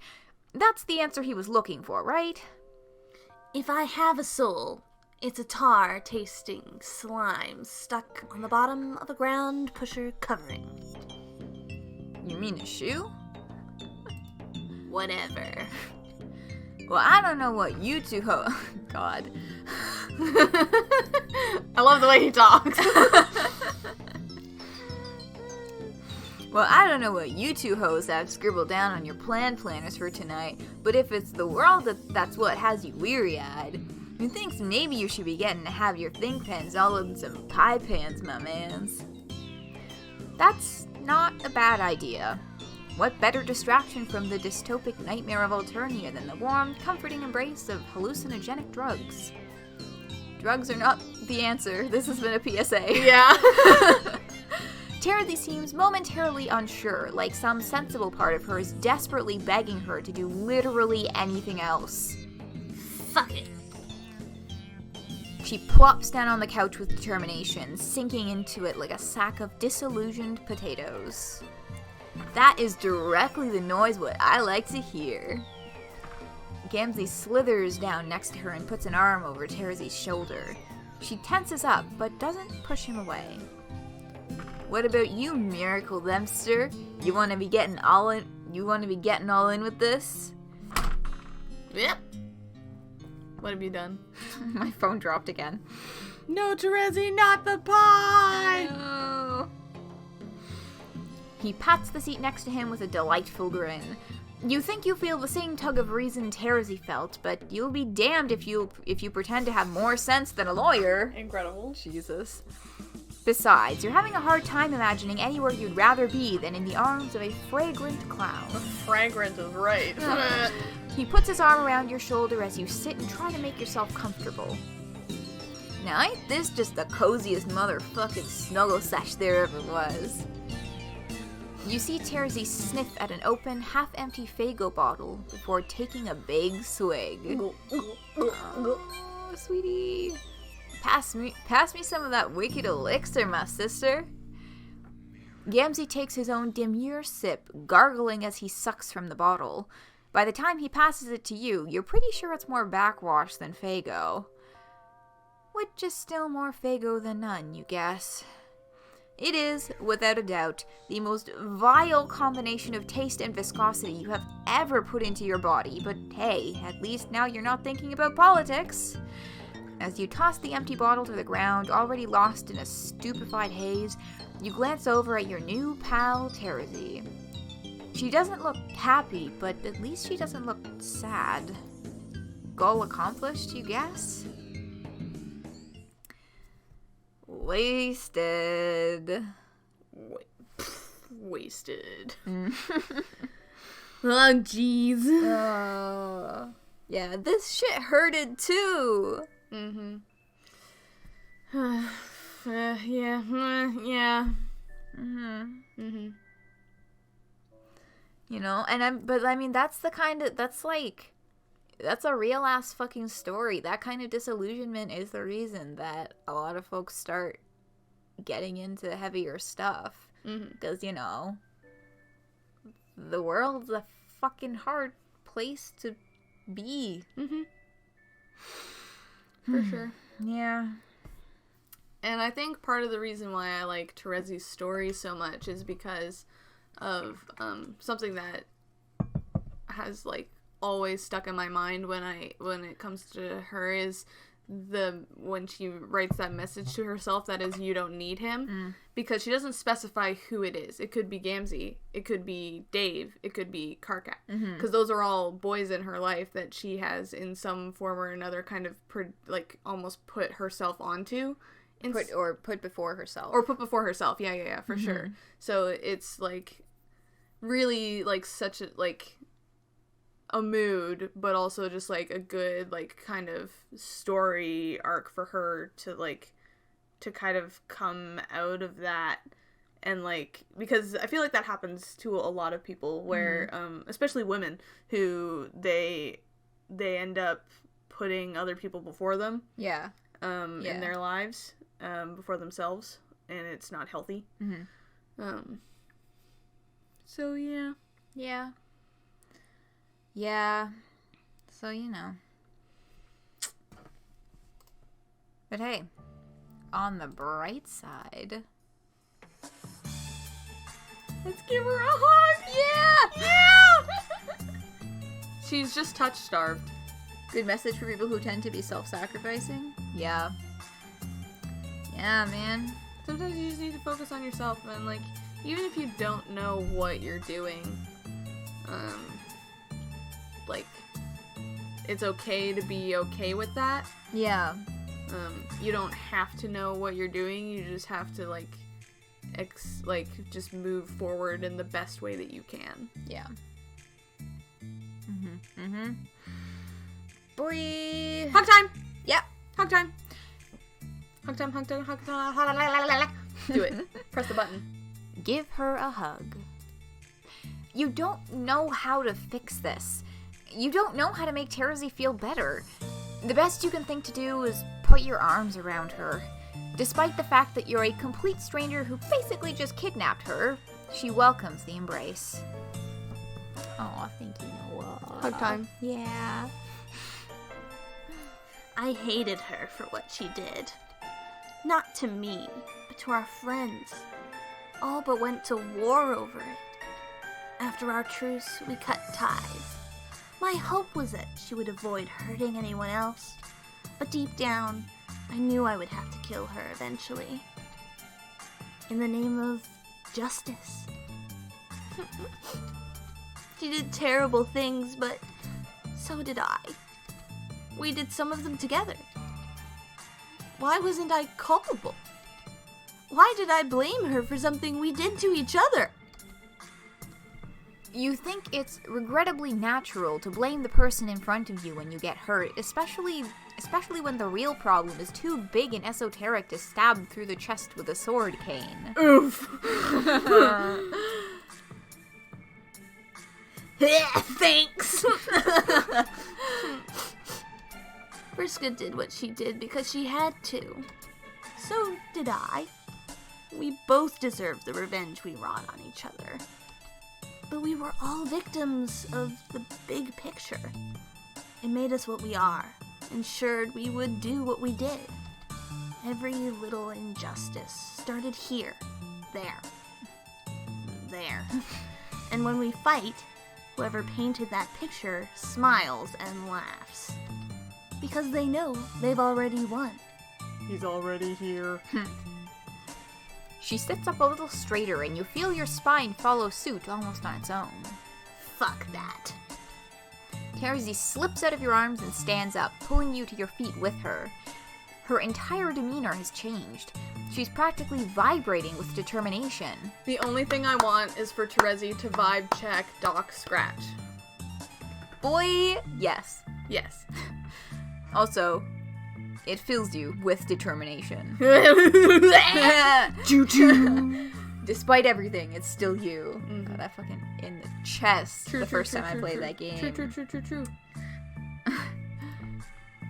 Take me to Vriska's hive. I'm assuming that's a thing you can do. Oh, yeah, that's a thing you can do. Your mind is still buzzing, but talking to Terezi has calmed that storm just enough for you to focus. As you take her hand, you spare a last look around this bizarre, impossible space. You still feel watched, but it's distant now. Maybe even approving? What? Hey, Jade, get that ice cream. Fucking do it. Go for it. You have so many questions, but those will have to wait. Right now, you've got work to do. Zap. Oh, shit. Oh shit, there Oh, she shit. be! Oh, shit. Before you even see where you've landed, Terezi marches up to a very surprised Vriska and backs her up against a wall. Gay! She stops just a few feet away, looking up at the cerulean spider girl with anger on her face. Despite their difference in stature, Vriska is intimidated. You caught her off guard, and Terezi is unflinching. Huh? Oh, I didn't go back. Fuck the gay? Yeah. Oh, fuck. The Your gay? stomach is gonna hold a riot. Wait a second. Are you lactose intolerant? Are you lactose intolerant? Am I remembering this correctly, or am I thinking of someone else? I think we both clicked through at the same time, so I think you... Oh, okay. Yeah. Okay. The room is completely silent. You see Terezi clenching her fists. She looks one wrong move away from unleashing hell. This isn't quite what you had in mind when you brought her here, and you really hope your new friends aren't about to fight each other. Something in the air changes. You aren't, entirely sure what's happening, but something is definitely happening, and you figure it's best to just cross your arms and pretend you don't exist.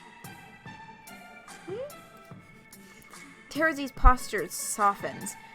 Her hands relax as she breathes a soft sigh. Vriska straightens up, letting her own tension dissipate.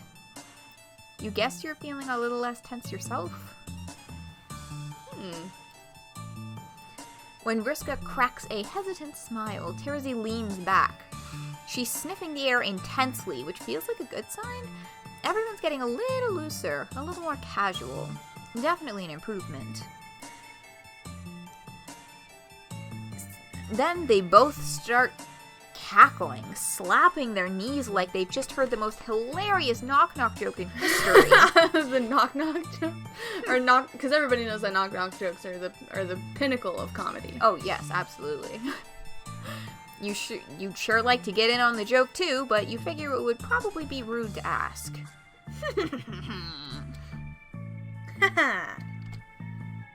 And then they hug? Yeah, and then they hug. And then they kiss. You missed everything because your sister was talking to you. Oh, no. Rest in peace. Oh, so one of your theories about T-Pose Guy is that if it's one... There wasn't kiss. I made that up. If it's one of the people on the Theseus, it's Terezi because she's the only one of the three who would notably approve of MSPAR and Terezi's decision in this route. That's true. That is true that if it is someone on that fucking hell ship, that would make a lot of sense. I mean, I can't imagine Rose disapproving either, though. But yeah. Terezi would likely approve very much. There was not kiss. I made that up. And then they hug? You're not exactly sure what just happened, but you figure hugging is a powerful platonic friend activity, even at the worst of times. It's gotten you this far, after all. Yeah, that's all this is, just... God, I love this line. Yeah, that's all this is, just two gal pals hugging it out. It's so sweet you could cry. Just gal gals being pals! Yeah. Just gals being pals. What's better than this? Gals being pals. Divorce ship. God. Oh, you are lactose intolerant. I did remember that correctly. Yeah, maybe a lot of ice cream is not the best idea. And I apologize for encouraging it. We did not have all the facts. You had your mother for that. I'm like, my mom's lactose intolerant, but I'm not. So I'm just thinking if I pump enough milk products into my body now, then I won't become lactose intolerant, even though I know that's not how it works. Although, that is another way to become lactose intolerant, aside from genetics. If you just don't have anything with lactose in it for long enough, your body will stop knowing how to process it, which happens to a lot of people who go vegan, and then they try to not be vegan, and then they're like, oh shit. Two gals sitting in a hot tub, 9 feet apart because they are gay. Jim, pray for me and my dairy tolerance, thank you. I am hoping it stays that way because I have milk in my smoothies every morning. Smoothie. When they separate, Terezi meanders over to a window overlooking the pit where Vriska's Lucis used to live. So she is dead. Oh yeah, I'm real broken up about it too. Vriska winks at you. No, you're not. No, I'm not. Terezi turns and leans up against the windowsill. You have a lot to make up for. That's why I've been messaging you. I want to apologize, okay? I don't want your apology, Vriska. I have a lot to make up for, too. There's definitely some kind of something going on in this room that you're completely oblivious to. You wonder what went down between these girls that they can't even talk about what they're talking about. What do you mean? I forgot what my Vriska voice even was. What do you mean? There is so much injustice in the world. Every drop of deliciously innocent and painfully extracted blood on this planet is just paint for the fishy fucks up top to play with. And the worst part is that we're complicit. We revel in it, even. I reveled in it. Terezi, are you... They could never make this violence good, so they had to make it fun. And Whoop. Send me back. I had so much fun hurting people. Who knows how long I would have gone on like that if it hadn't been for our weird invasive species of friend here. Oh, the friend panic of them remembering you're lactose intolerant as you order dairy-heavy food. I had a friend in high school who every single fucking day, okay, this person was super lactose intolerant, every single fucking day would buy a milk carton from the cafeteria. and was just like, no, if I, as long as I take my time with it, okay, I just have to make sure I don't drink it too fast. And I'm just like, either that's not lactose intolerant, or like, that's not how that works. What? It just fucked me up that they would buy a fucking milk carton every day from the cafeteria. It was like, please love yourself. Crazy. The things that lactose intolerant people will do to get dairy into their systems is always amusing to me. Like, I'm sorry y'all have it so rough. But also, you do this to yourselves constantly. Yes, I don't know why it's such a thing specifically with people who are lactose intolerant. Probably because dairy, like, cheese is good. Cheese is fucking good. Oh, he involved you being named Crust Boy? Crust Boy! God, yeah. Y'all are fucking wild. Stronger than any U.S. Marine. Jesus, soul healing. Yeah, cheese is good. The ricotta, the feta, the mozzarella, the lasagna that we had today. The lasagna. lasagna. There was a lot of cheese in it, and it was really good. Tasty. Yeah, good lasagna. You tell the server when you're less tired. Alright, fair. Terezi wipes a tear from her cheek and smiles at you, and you feel a huge wave of relief. Terezi. Do not. You have gone this entire stream without. Every time you said it, I was just like, Terezi. It's fine, go on. Can't really go 2 to 3 days without making yourself nauseous somehow.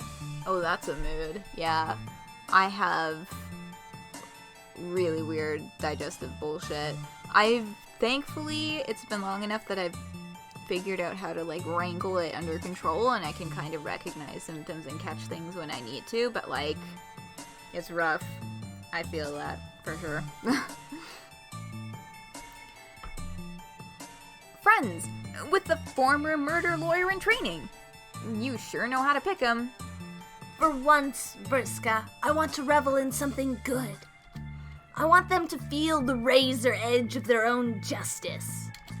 I want their blood to stain the dirt beneath my feet, like the pathetic wiggling insects they are.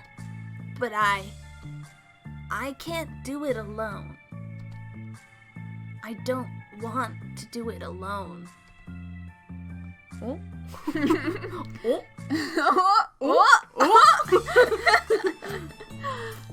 Oh, rip. Yeah, that's rough. But yeah, I'm glad it's not very often. That's good. It's rough out here for these dogs. Can't do it alone! It's dangerous to go alone. Take this. It's just my hand. It's just a tiny Vriska. Take this. No, It's a tiny Vriska. No, that's gay. You're welcome. But yeah, you hold your hand palm up, and I was immediately like, tiny Vriska. Yeah, and I was like, no, take my hand, idiot.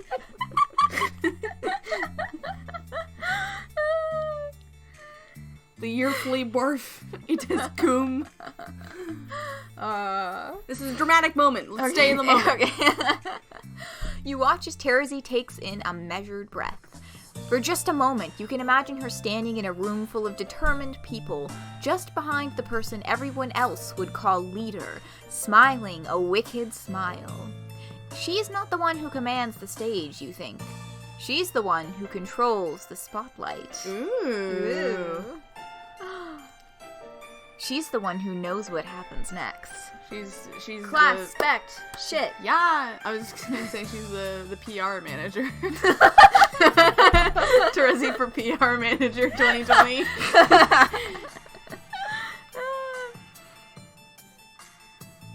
Tiny Briska emote win. Tiny Briska. Tactically, there's already a Tiny Briska emote.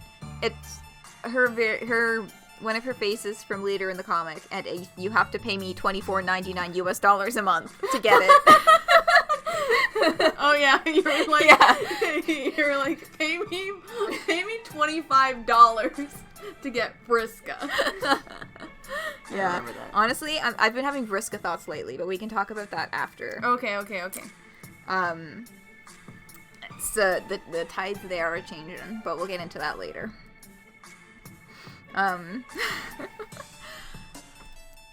Okay.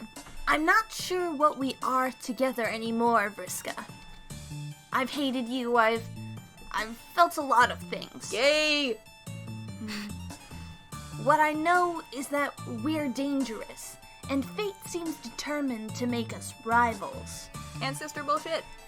That almost sounds fun, doesn't it? We could fight for the rest of our lives if we wanted to. Each the scourge of the other until one or both of us winds up dead. They'd tell stories about us for a long time. But I don't want that to happen anymore. Do you? No! You haven't known Briska very long, but this is a side of her you've never seen. You doubt many people have. Yeah, Terezi came this close to being like...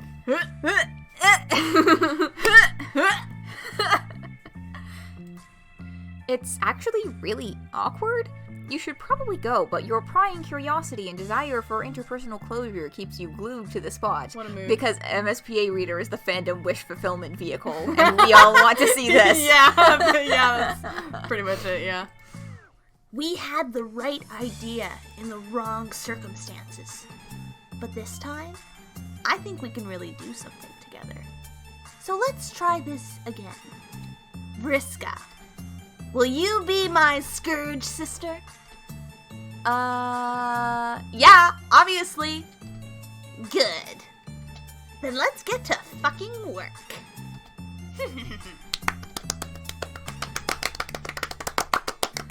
Briska, will you marry me? Yeah, basically. God, Briska, that was will so you human marry me? It was so gay, and I love it.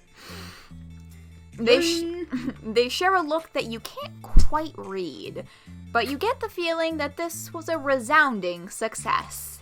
Look at the two of them. God, I love that. Yes! Scourge Sisters Unite! Ah! Yes. That was so good. very, very good. Fantastic. Huzzah! Claps for gay. Murrid. Yeah. Murrid. Okay, so now that we finished that route, let me talk about Briska. Because I've been having Briska thoughts. So here's the dealio. There's been a lot of Briska talk lately, and the more that I read,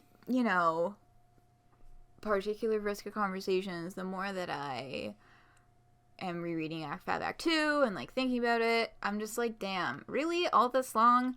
I've been aiming all of this hate, not hate necessarily, but, a stronger kind of dislike at Briska.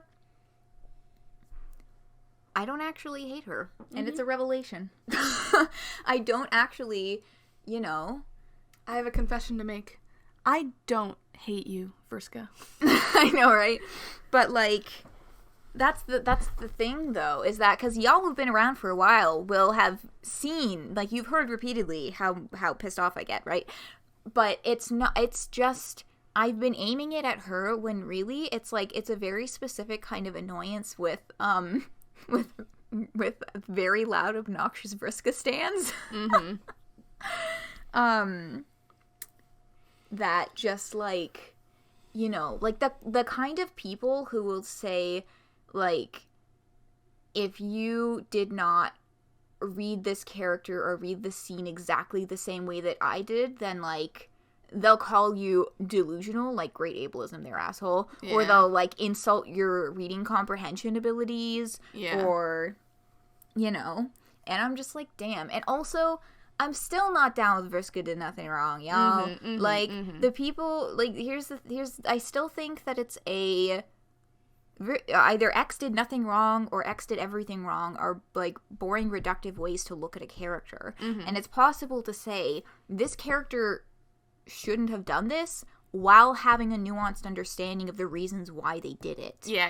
So, you know, it's that's the thing, right? And so I was aiming that all in the wrong direction. But I guess, you know, it's probably partly related to the way that my brain is averse to conflicts, because I don't want to get in a fucking fight with anyone. Which, you know, is partly why I kind of toned down my attitudes towards Vriska over the past little bit, because they were not super peachy. And should, would, and shall grow from it. Like, that's the thing, right? Is that it's possible to, like, you know, it's just, yeah. I think it's interesting, because the trolls specifically, like, as products of Alternia, like, a lot of the troll roots have been, like, wow, this shit's fucked up. And Terezi directly acknowledged that her not so great actions were, like, because of her upbringing, and, like, she makes reference, I can't remember the line exactly, but she makes reference to, like, it's almost like she was, like, pushed it, like, shaped into it, like, and it's Doc Scratch, because, like, that was fucking Doc Scratch, because that was his whole purpose with the rebooted Alternia, was making it a hostile environment so that these kids would be able to complete the game. And they only could do that because of the nature of Paradox Space and the way that the time loops work, is that they had to go through very specific things, and Doc Scratch had to ensure that happening. So when it comes to, like, with stories so heavily involved in time travel, there's like, you could argue about what is and isn't mutable in terms of a character's actions, because you could say, well, she shouldn't have done this. Well, if she didn't do this, then the whole thing falls apart, and it's like the outcome isn't the same, and none of it would have happened anyway. But it's just it's a mess. It's a little bit of a mess, but that's why we like it, because we like picking through garbages, because we're all gremlins.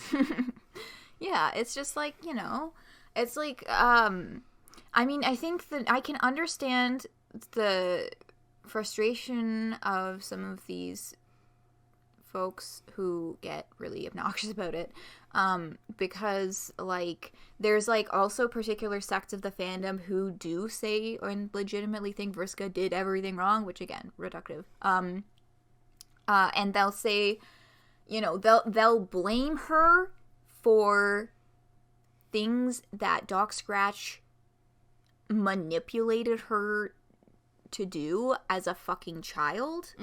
And it's like, that's like a very different situation than like her making this plan up and doing it of her own volition, you know? Like, she was, you know, a 13-year-old, a fucking kid, manipulated into killing Aradia. She wasn't gonna do that, and then Doc Scratch got in her ear, and in combination with, like, the, you know, the ghosts were already, like, really getting to her, and then Doc Scratch was like, do it.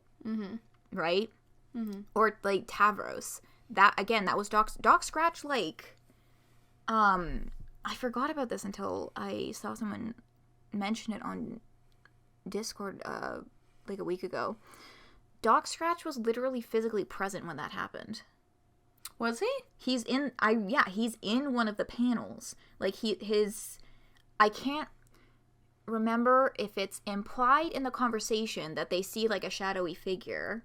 I think it's like he was physically present. He was creating the distractions for Terezi and Aradia, and was physically present doing that, or he was physically present he was in there somewhere. Where was it? I wish I could find the panel. I agree with you, Odd, though, that would be a boring story to have a flawless character, and the encouragement of growing from past mistakes. Yeah. And harmful behaviors. Right. And like there's also, you know, there's a sect that, and I mean this is mostly like the Redditors who are like, she needs to be punished, which is like a really weird, that is like a weird take. That's like a big yikes, you know? So I just would like to affirm that I am with neither of those parties in my opposal of the Vriska did nothing wrong thing. But, you know, I'm just thinking, like, for example, we can recognize, you know what I didn't realize until recently that I'm, like, kind of mad at myself and a little bit embarrassed about? What? Vriska is a fucking disabled person. She's a fucking amputee. How did that specific terminology never come to me before? But then I was thinking about it more, and I was like, damn, I'm a fool. How did that not, like, click? And I realized it's because she's, like, there's no care or nuance given to writing her as a disabled character. Like, but we see, you know. But like, I think it's because she doesn't give a shit. It's like in the Pesterquest route, for example, there's like that specific mention of her having trouble with the dexterity of her metal fingers, or like her glasses. I don't remember whether or not they function as a kind of cybernetic eye, but I don't believe they do. So that would affect her depth perception a lot too, right? So it's those little details, you know, that are just missing from the story. You know, it's like, and then I was thinking, it's like all of the disabled characters in Homestuck, that's how it is. It's like a thing about them, but the narrative attention isn't really given. Yeah. Unless it's a joke, right? Like when Tavros gets his new legs, we get these jokes about him like falling down the stairs. So do you think those jokes are in poor taste? I mean, like, I don't like that Tavros is Hussy's punching bag. Yeah. So, and then there's a couple of things that, like, you know, Terezi tells a lot of jokes about her being blind, but knowing that they're written by someone who's like an able-bodied person, it's kind of like, where's the line with this? But I don't have a sensory disability, so I don't think I really have the authority to say whether or not. I mean, there were a couple of, even some of the, one or two of the blind jokes in this route that kind of made me think the same thing, but again, like, that's not my lived experience, so I don't think I really have the authority to speak on that. But I think probably, I mean, I'm saying this is an able-bodied person, so take this with a grain of salt, but like from what I have heard from conversing with deaf people, from watching videos of, I don't know if you know Molly Burke, but she's a blind YouTuber, and so she is very enthusiastic about blind jokes. She loves them. And I think the difference is if the punchline of the joke is, wouldn't it suck if I had X or like isn't it terrible to be X, then that's not cool. But jokes where the punchline isn't the disability, but the punchline is only funny because of the disability, if that makes sense. Like there's this Vine that I'm pretty sure it was made by Thomas Anders or something like that, where it's like where it's two people, I don't know if they're actually deaf in real life, but in the skit they're deaf, and they're like, and they've got the radio playing and they're like jamming, and then someone comes over and signs, "That's the news." and I've seen people, like, deaf people, like, do that, where, like, if they're listening in quotation marks, to music, because they do put on music to feel the vibration, because they can enjoy it that way, but they can't tell the difference between some, like, music and just people speaking, so it's just vibration. So I've definitely, that's happened, where, I had a deaf friend driving me somewhere, and the thing was on, and someone was speaking on the radio, and he was going like, yep. And I was like, you go. Yeah. Are those some funky vibrations? Yeah. So I think that, like, there's, you know, nuance, but yeah. Mm-hmm.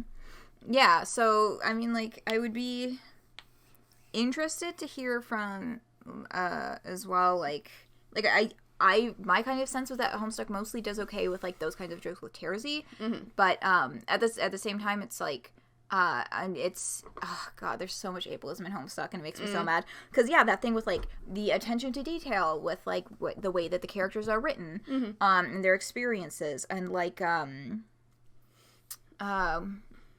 what's it called? I lost my train of thought. Or, like, god, this fucking gets me, how they turned in the open bound, is making jokes about losing your sense of smell isn't a disability. Y'all, you only don't think of it like that because it's one of those subconscious things that, like, you don't really think about. It just happens, right? You know, like, it's, you just smell things. Yeah.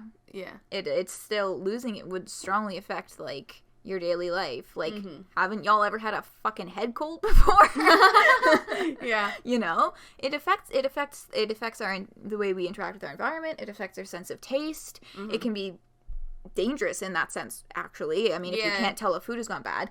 So, you know, and that's just like, god, just don't, you know, that whole, oh, lol, it's not actually a disability. Yeah. But, lost his sense of smell in a skateboarding accident. Oh, yeah. Very Latula. True. Yeah. A sign can Latula him. Yeah. Yeah.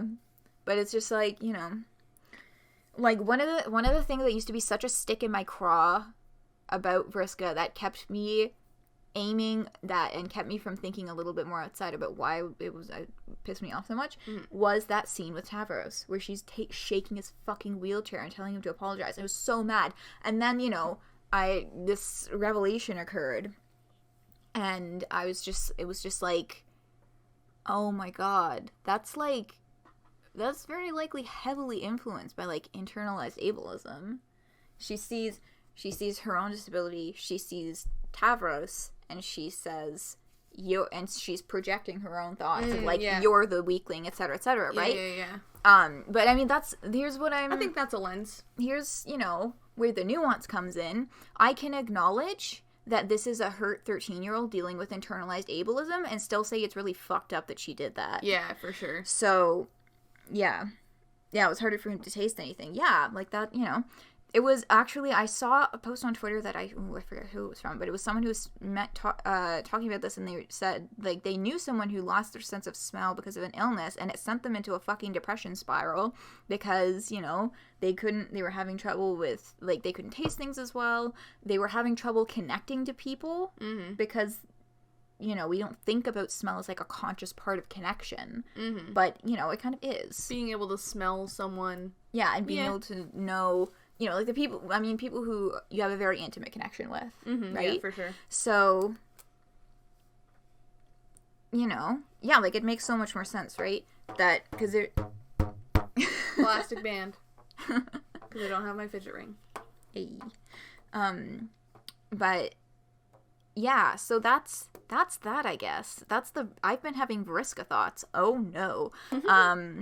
But yeah, that's what I've been thinking about. I was just, you know, and I think the other reason why I was so reluctant to come to this conclusion is because some of the people who are being really obnoxious about it, like, they make good points, and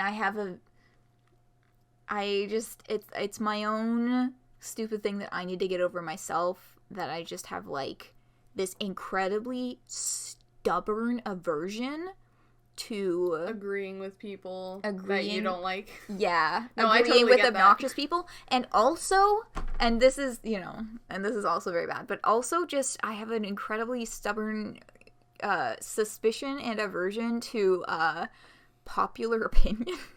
Oh, yeah. No, I get that. Like, or, majority opinion, Mm-hmm, at least. So, like, that's my own bullshit to get over. But I feel like that was probably also playing into that a bit. You thought it was Wonderwall Guitar Guy hours. Oh, wow, Aries hours. You're not an Aries. Yeah, I Oh, am. you are an Aries! I don't know why I thought you were a Taurus. Oh my god. Well, because my troll... Probably. My troll has a brown that's thing. probably why. I just connect more with the extended zodiac personality for... Okay, but that's Taurus. Totally why I thought you were a Taurus. Yeah. But I was like, you were wait just a like, second. wow, Aries hours. And I was like, oh my god. Then I was like, oh yeah, you know my birthday. Yeah. But I was like, wow. Astrology. Magnificent. Mm-hmm. The first time I took the test, I got Lego, which is the Libra prospect space. Yeah. But then every subsequent time I took it, I got True Libra. So, Terezikin. Yeah, I got like, I've gotten Mind. I've gotten Space. I think I got Breath one time. Mm-hmm. But I keep going back to Mind because I feel like that does really, like, I don't really put too much credence in what the test tells me, and I look them over myself, like it's like a consideration, but not a, like, for example, I've gotten, at and first are you Prospect or Durst? Well, at first I got Prospect, and then, I got Durst, and then I got Prospect, and then I just kept getting Durst. I've done that test like 5 or 6 times. Just over an extended period of time. Yeah. But, it's really pushing Durst for me, but, like, I'm just sticking with Prospect, because, like, I feel like it fits me a little better, and also, I've tied my channel branding to it, so I can't change it now. Yeah. I feel that. Yeah. I subscribe to the idea that, like, the aspects are the building blocks of reality. Yeah, and we have them all, we have all of them within us, but it's the affinity that ranges. Yeah. So I definitely think, like, on the different scales, I have, like, certain affinities for the pairings, certain affinities on that, but I don't know which is my strongest affinity. I think my strongest affinity is probably Mind. Yeah. But because I, like, everything about Heart, like, does nothing for me. I'm just like, okay, if you say so. I recognize that, like, yeah. Like, something, like, not to say that I'm, like, emotionless, because I'm definitely not emotionless. I just don't connect with my emotions the same way I feel like heartbound people do. Yeah. Yeah, I feel that. Yeah, because it's like, because I definitely feel my emotions very strongly, but I don't understand them. And I don't feel like understanding them is a particular need for me. I would rather understand my reactions to my emotions than why I have the emotions in the first place. Interesting. Or, like, why I have the emotions rather than what the emotions are. I don't know. Yeah. That makes me think about all of the different types of therapy I've been learning about in counseling psychology. Yeah, and how, like, some of them are, like, really about why, and some of them are just like, fuck it, let's solve the issue that's happening now. Yeah. Yeah. I like thinking about the whys of things, but, but, like, yeah. I enjoy nuance. I enjoy thinking about, action rather than, like, and, like, the consequences of things. Yeah, I think that's really what kind of drew me to the Mind aspect personally, is like, How Void would be. Yeah, I definitely have an affinity for Void over Light. Yeah, that's like, I like, whenever I think about, I think what draws me to Mind specifically is whenever I think about, like, actions and choices, right? For sure. I'm always, I am constantly going over every single possibility in my head, Yeah. right? And it's like, that's like, you know, one of the descriptions of mind is, at your worst, you are indecisive. And I'm like, oh boy! Yep. Yeah. But yeah, and then Sylph is like the healery one. Yeah. Are you a sylph? Yeah. I'm a sylph. What? Oh yeah, we had this conversation at camp, and I was like, what the fuck? Oh yeah. Are we? Oh yeah, we're like both sylph of mine. Yeah. Frostbite's Sylph of mine, but Hell you're yeah. Libra, and I'm Aries, except I picked Taurus because I fit that personality better, I think. Because Aries is like, you live for the drama, you love the action, and Taurus is like, you're a homebody and you like creature comforts, and I'm like, yeah. Yeah, that'd be... No wonder we vibe so well. Yeah. Twinsies. But yeah, you're... Oh yeah, I'm going back up here. We missed a little bit of a moon discourse. If you found it, you're under, so you'd hop on a transport laser and head to Prospit and just stay there. Yeah, so you're very Prospit at heart. Stay in the hell zone. Okay, so you have a strong stance on the moon discourse. Every once in a while, Homestuck Twitter will burst into moon discourse again. Nobody's ever super serious about it. This is the first time I've ever heard about moon discourse. Please tell me everything. No, it's like a regular thing. It's like, I saw someone once refer to it as like a palate cleanser after really horrible serious discourse. Okay. Because it's just like, all of a sudden, everybody will be taking sides on the moons. And be like... Or like people will post like like a Twitter poll, and it will be like, which one is the best moon, and both options will be Durst. Or like the oh my god, I wanna know who the fuck came up with this so that I can say thank you to them, okay? Because they made up this nickname for Frostbite, calling it the Banana Fuck House. The banana fuck house. Yeah, it's so fucking good. That's what I'm gonna call my bedroom from now on. Welcome to the banana fuck house. Yeah. I'm a Prospit hoe through and through. Me too. I don't think that Prospit is better than Durst. That's just, Yeah. like, very much, like, me. Yeah. I feel like Prospit fits me a little bit better, too. Oops. You were fine with living in the banana fuck house. Yeah. People get, like, it's like, the thing that I love about moon discourse is that people get super fucking mad about it, but nobody's actually, like, serious about it. Mm-hmm. So it's just one of those really fun arguments. Yeah. Where you just get riled up. Yeah. Going back to, like, I just remember this. The thing about, like, mind... Frostbite looks like I fucked over my ages. The banana costume. Oh. My fucking banana jig. Anyway, you're saying. About mind, the thing that I connect with about Terezi is that she, like, has a very strong, distinct personality, but she doesn't, like, know who she is. And I connect with that. No identity, we die like mind bitches. 'Cause it's like, there's something that I said on, like, Tumblr recently, or not recently, like a month ago, that was something about, I will say things that are true in the moment that become false later on, or something like that, where it's like, I don't, like, I won't lie on purpose, or I'll say things and be surprised that it's true. Or, like, weird shit like that, because it's, like, one of those things where it's, like, because in the mind, it's about, like, it's more about what you say rather than what you feel, I guess? It's more about the actions and the choices than, like, the feeling internal. behind them. It's more about what comes out rather than what's on the inside. So it's like, yeah. Although, I like, there's a Tumblr post I made, it's like Libras make up their personalities as they go, which I feel like is very true for me. Yeah, I like, I was like, I totally lost my train of thought. Nepeta's a Durst dreamer, actually. So, what? Yeah, because I like Prospit because Nepeta's there and cloud watching, but Nepeta's actually a Durst dreamer. Nepeta is Durst, yeah. Yeah. I feel like that we are constantly changing. It's not a lie so much as an evolution of self. That's true. That's true. Yeah, I find it really interesting to think about, like, oh, it's like what the actions rather than the emotion behind them, but like figuring out why people do things and the things that cause the action is something that I think about a lot. You know, nuance. Nuance. But, like, yeah.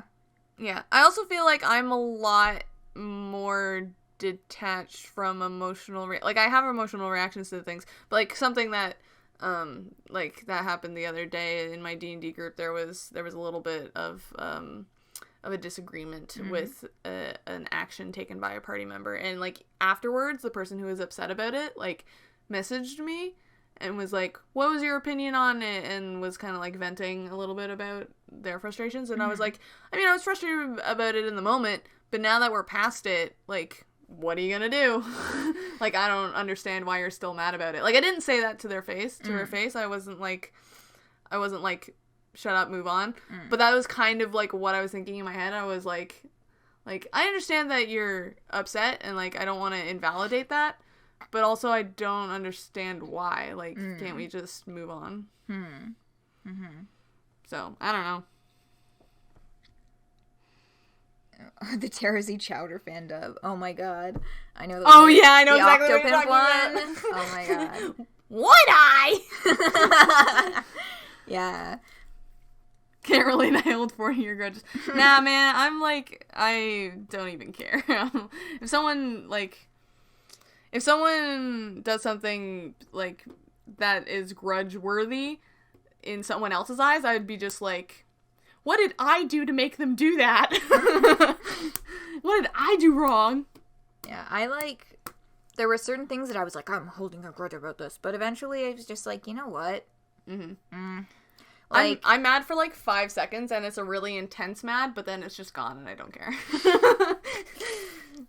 I like got mad at my mom because, God, what even was it? It was like I went to Walmart because I needed to get like a lot of groceries, and my mom was like, well, I'll pick you up from Walmart so that you don't have to walk home with a lot of groceries. Yeah. And so I texted her, I'm like, okay, I'm on my way to Walmart, and then I do all my shopping, and I finish, and I text her, I'm like, where are you? And she's like, oh, I haven't even left yet, I'm 30 minutes out, and I'm like, I'm just not gonna stand here for 30 minutes! And then, and I got so pissed, and then I was like, it's not fair for me to expect my mom to drop everything that she's doing to come pick me up at Walmart, and I apologized to her, and then she was like, okay. Yeah. Jeez. Pendulum much. Dirkkin hours? Phoenix, what up? You've been on and off asleep trying to watch stream. That's valid. But, oh wait, Dirkkin, what? Oh, where I shape a new personality over my new grudge. Oh, that is Dirkkin hours.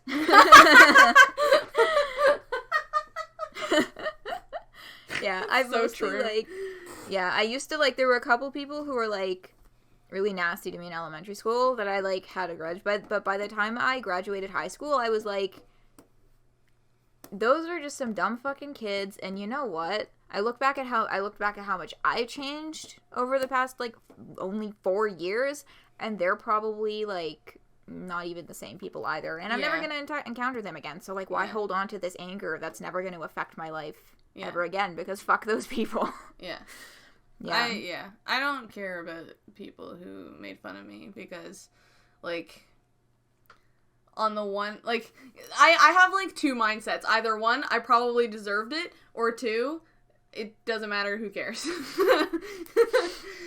So, those are my two mindsets approaching people doing shit to me.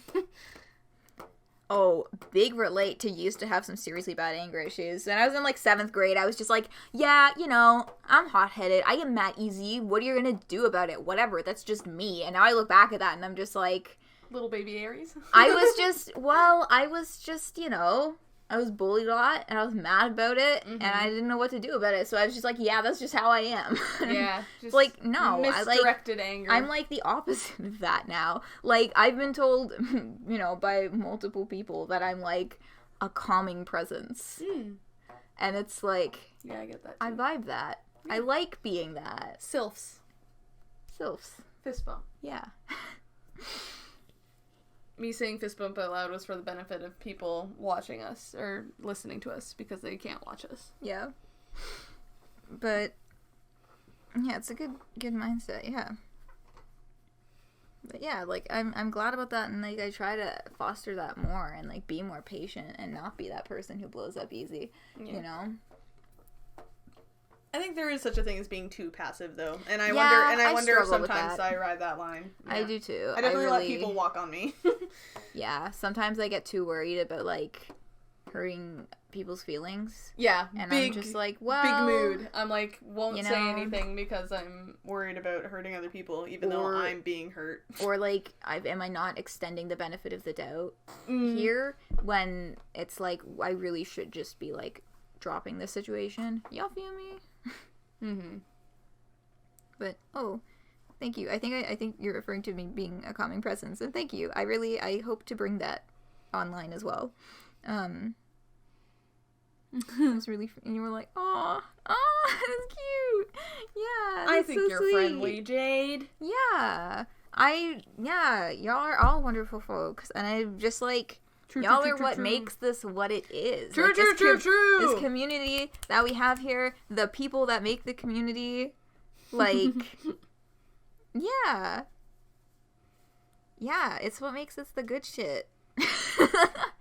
God, I'm like, it's rough trying to be emotional sometimes. I'm just like, it's the good shit. Yeah, I feel that. We are good. You're good. Hey. Yeah. But yeah. Yeah. Good talks. Yeah. We've just been staring at these lovely Scourge sisters for this whole time. Yes. Yeah, look at these baby gays. Look at these fucking... It makes me happy to see this. Yes. Yeah. And I'm really glad I get to say that now. I've been waiting That for I my haven't girl, Vasca, to come back from the war. Uno reverse card. Yeah. No, you. Yeah. I'm glad that I get to, like, just enjoy this now that I have released myself from the shackles of misplacing my anger. Yeah. But also, now it's like, boy, what do I do with this now? Because I still don't want to start a fight. Oh, wow. You know what? I have not started a fight yet, so... I think you just keep doing what you're doing. Yeah. Yeah. No, you. No, you. No, you. Wait, what are we... No. It took me a second, and I was like, I think I know what happened there. It's sleep hours. That's true, it is getting late. We should finish up. Inflate my mattress. Oh, yeah. You have to inflate your inflatable mattress. God, the way you said that just made my brain go in a very different direction. And I was like, oh, no. Please don't be talking about inflation. Baby, inflate my... I love it when you inflate my mattress. Or... Yeah. Okay. So, this is actually, like, an hour earlier than last week, though. So, like, we're doing pretty good. Nice. You're welcome for my voice saying those words in your ears. If you are just gonna peace out now, then good night, Odd and Jade. Are you both saying, or is there being a misunderstanding? That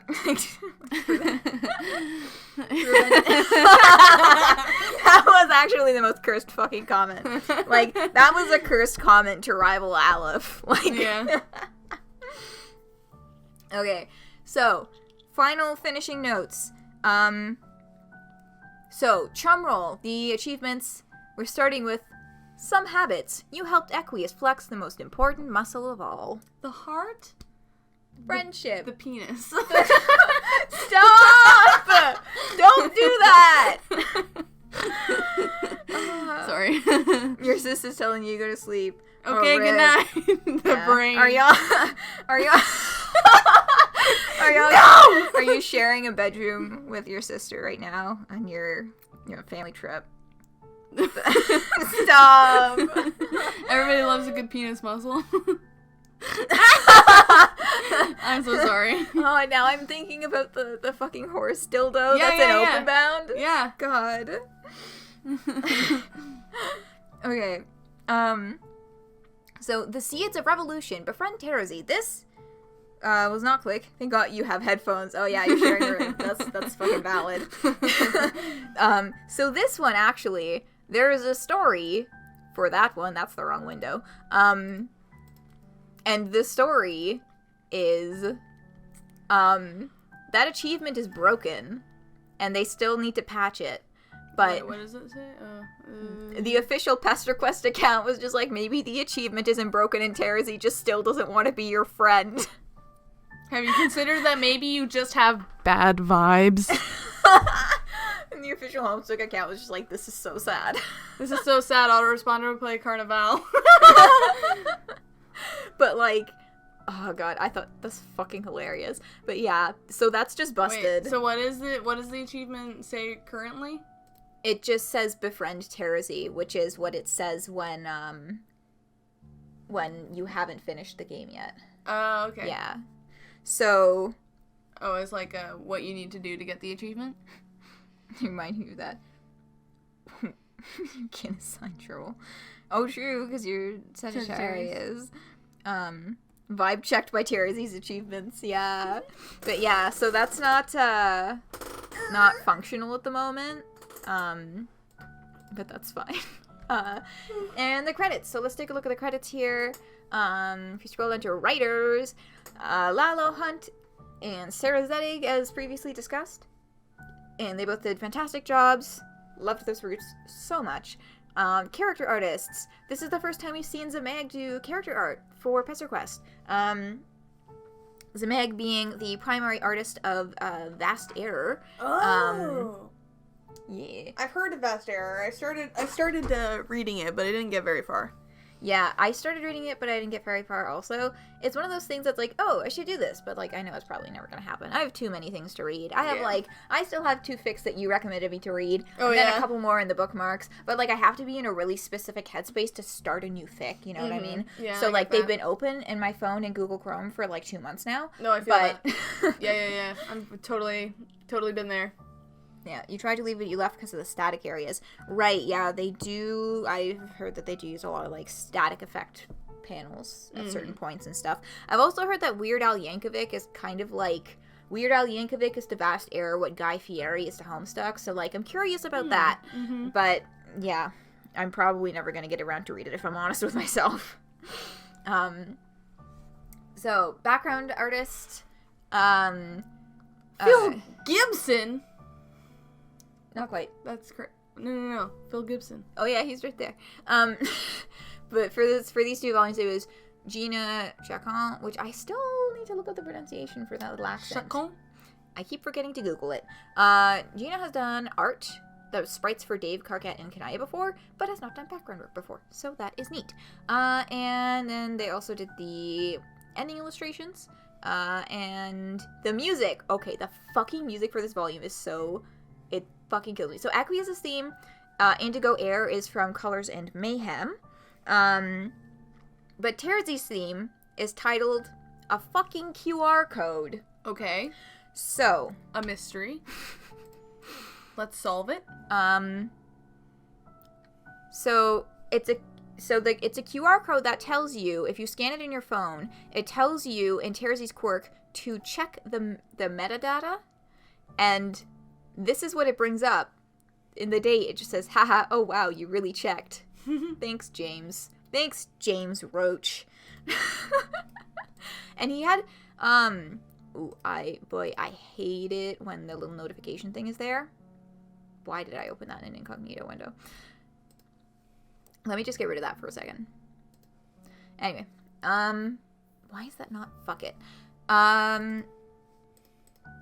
And he also had something to say about it, which, I'm just clicking on everything wrong.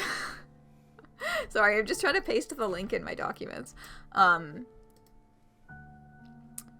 So he said, anyway, half of the metadata joke got lost in conversion. The album art was this. You are motherfucker. From fucking Pop Team Epic, which is amazing. Yeah. It's supposed to get a 2nd season at some point, but I don't know when. James Roach back at it again. Yeah. So apparently this is what was also supposed to show up in the metadata which, yeah, got lost in conversion trying to convert it to be compatible with the game, I guess. But this was the fucking album art. God, and then he says down here, he's like, this isn't a dunk, I just think it's really funny. The message was kind of a light-hearted dunk, though. I had stuff like that in the metadata all the time. One time I put Morse code in the ambient sound of Hive Swap that was just me complaining about not getting enough sleep. Yeah, this is literally the metadata joke. Hey, Eric, wait, look at me. Bitch. We'll be right back. Yeah. I did that in Discord one time where I put a spoiler thing. I was like, hey, click on this, and then I did spoiler bitch. And people were like, God damn it. Yeah. Alright, while we're here, I forgot Dragons and Dairy? I forgot to do this last week, but here's the new, troll call style cards for Terezi and Equias. Equias the hack. Please don't be lewd. Rich in calcium. Does anybody have a towel? And Terezi Pyrope. Justice is blind. Chaotic lawful. Yeah, and raised by an egg. Do you know the chaotic lawful, what that's in reference to? The alignment charts for D&D? Yeah. It's like there was like a specific Tumblr post that was about it, and there was like this really long like post. So I feel like it's probably a direct reference to that post, potentially, where they talked about chaotic lawful, and it's very funny. Yeah.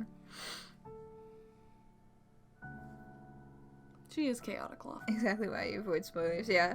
You need to do the emojis. Oh yeah, and so they have another set of emojis for servers. I think Terezi's would probably look really great. Some of them, the faces are so small that they just don't look good. Yeah, but because her expressions Discord, are so exaggerated. Yeah, she's drawn with a very large round face. Mm-hmm. So, like, for example, this one here with Equius, I don't think would look very well on a small scale. Mm-hmm. But the one next to it here, this cheeky little grin, I think would be good. And good evil. She's chaotic, lawful, good evil. Yeah. Okay, yeah. And then there's more wallpapers as well. So I'll... Whoops.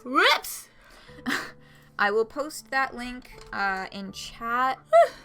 You won. Tepiron.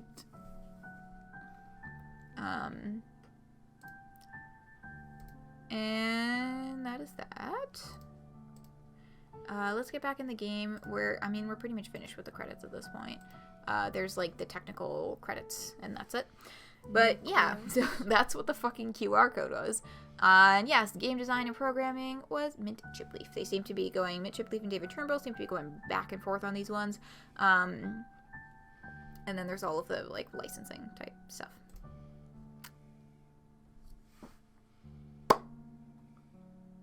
Nice. We done! And that does it for our stream tonight, folks. Thank you so much for listening, for joining us this evening. I hope you all have a great sleep, and we will see you next time. Hey, so next weekend is the beginning of Homestuck Reread Streams. I'm so excited to be able to go through the first few acts with actual people there. Incredible. Because last time I did this, it was me talking to myself, basically until, do you remember when you first came in? Do you remember what the earliest streams you were in were? Because you were the first person who, like, started talking with me in the chat, like, consistently. And then Jade came in there, and then Alef came in there, and then, you know. And so it goes. But yeah. I don't remember exactly what point in the story we were at. Oh god, I know, right? That was fucking 2 years ago. Jesus Christ. But yeah, it was I know it was somewhere in either Act 3 or Act 4. Still Act 3? That sounds about right. It was before April that you came in. I think you came in like in Act 5, Act 2. Jade. No, we were not at the Trolls yet. I remember you were with me for the hellscape that was Act 5, Act 1. I still stand by my stance that the worst parts of Homestuck are the parts where there was a troll-only cast, that being Openbound, but also Act 5, Act 1. It fucking hurts to get through that act. No, you didn't enjoy that? nah, I just look at it and I'm just like, oh, ouch, oh no, oh god, you know, because that's like, you know, there's like, the whole thing, it's just like, I just find it painful to read how bad they are talking to each other. Oh, because they're mean like, to each other? They're so mean, and there's also, like, there's a lot of ableism from so many different sides. Yeah. And there's so much yikes. Like, there's the whole thing with, like, Vriska and Tavros' relationship, and there's the whole thing with Aqueous and Aradia, and there's, like, it just, oh boy. It's rough. It's a rough one. Yeah. You know, to the point where I don't enjoy reading it that much. Well, you know. I'll come in and join you, and hopefully that'll make it a little bit more bearable. Yeah, boy. Yeah, boy. So many voices will be done. We will do so many voices. Oh, yeah. It's gonna be good. Gonna flex my muscles, mostly the ones in my neck. Yeah, boy. Speaking of, I need some, like, honey tea, I should honey probably water. also have some of that. I should make a habit of having that after every stream. I feel like I probably haven't been taking as good care of my voice as I should be. I will openly admit that. And I will also openly admit that it has probably affected my vocal quality, like, in these streams. And I feel bad about it. Rip. Yeah. You remember, it is a rough ride. It is indeed. But you know what? We're gonna do it again, and we're gonna do it together this time with a bigger group of folks, and it's gonna be sick! Fuck yeah. So, next week we start Homestuck page 1. Oh boy. Right from the beginning. Woo-hoo. I'm so excited for the Pesterquest announcement on Wednesday, because a lot of people have been guessing that it's going to be either Team Charge, Aradia and Tavros, or Nepeta and Tavros. I want my boy. This whole thing with Tavros, like, I was pretty nonplussed about Tavros, as the rest of the fandom is, up until, like, within the past year. But I think, like, getting angrier about ableism in Homestuck has made me, like, think more about Tavros and be like, this boy, kind of a dick, but so are all of the boys in Homestuck. So like, he's kind of a dick, and that's when people talk about it's like Tavros is my favorite character. I'm like, okay, why? It's like, tell me about why you like him. And he's like, oh, he's an uwu perfect cinnamon roll boy, and I'm like, okay, I don't think you're correct. That description does not fit any of the boys in Homestuck. Yeah, none of them. Yeah, you like Tavros Nitrum? I do too, Aleph. I have a strong appreciation for Tavros Nitrum now. And, like, here's the thing, right? Is that the other thing is a lot of people, like, will say that he's, like, it's really uncomfortable, especially when it's Vriska stans who say this, that he's weak and timid and boring. Especially when it's coming from Vriska stans in particular. Like, the really strong Vriska stans say that, and I'm like, maybe you should take a step back from Vriska Circuit. Yeah. But, like, yeah, I know we were going to do that Tavros stream. We talked about this at the end of the Kanaya stream, the Kanaya Pesterquest stream, about, like, doing this Tavros stream. What I want to do is, if I'm going to do it, I want to do it right. And I want to actually reread Tavros' parts of Homestuck.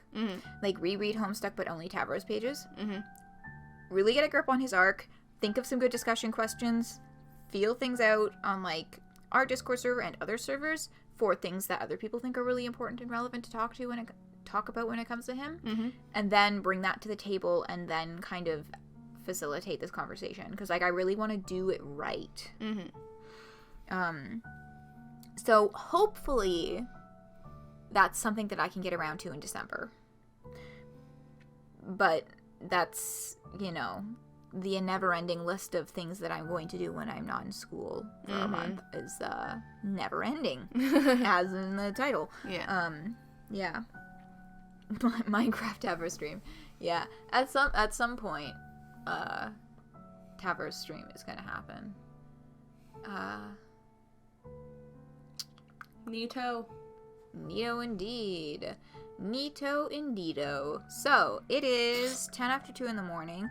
This is a solid, like, 40 minutes earlier than we ended the Vriska stream. So, like, that's an improvement.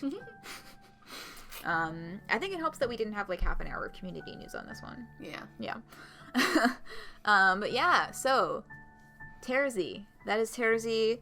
That is it for today, but that is not the end of Pesterquest streams. I will be right back here streaming every single volume of Pesterquest the weekend after they come out. This is not the last stream that Noah will appear on. Noah will be back many more times, I am sure. Oh, yeah. Noah is dancing. Noah's Fortnite dancing. Hyping. We hyping tonight, lads. Oh yeah. Good luck with math things. I hope that goes well. Goody maths. We're gonna have some tea, and then we're gonna, chill the out hay. and go to bed. Yeah. Oh god, I have to go to fucking work tomorrow. Rip. God, I have so much schoolwork to do tomorrow too. It's my own fault. I have not been doing enough. Anyway. Okay, good night, people. We love you. Yes, good night, good night. Have a lovely rest of your day, whatever you may be getting up to. Have a wonderful week, everyone.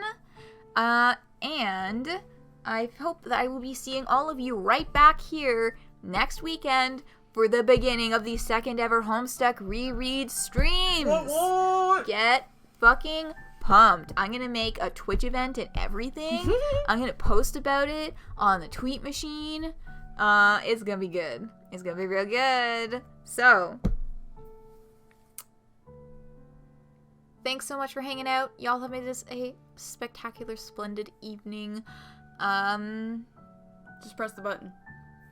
Yeah, I do this every time. I say the same thing 3 times in a row before I end stream. Mm-hmm. Yeah. Just press the button. Okay. Good night. I will see you around.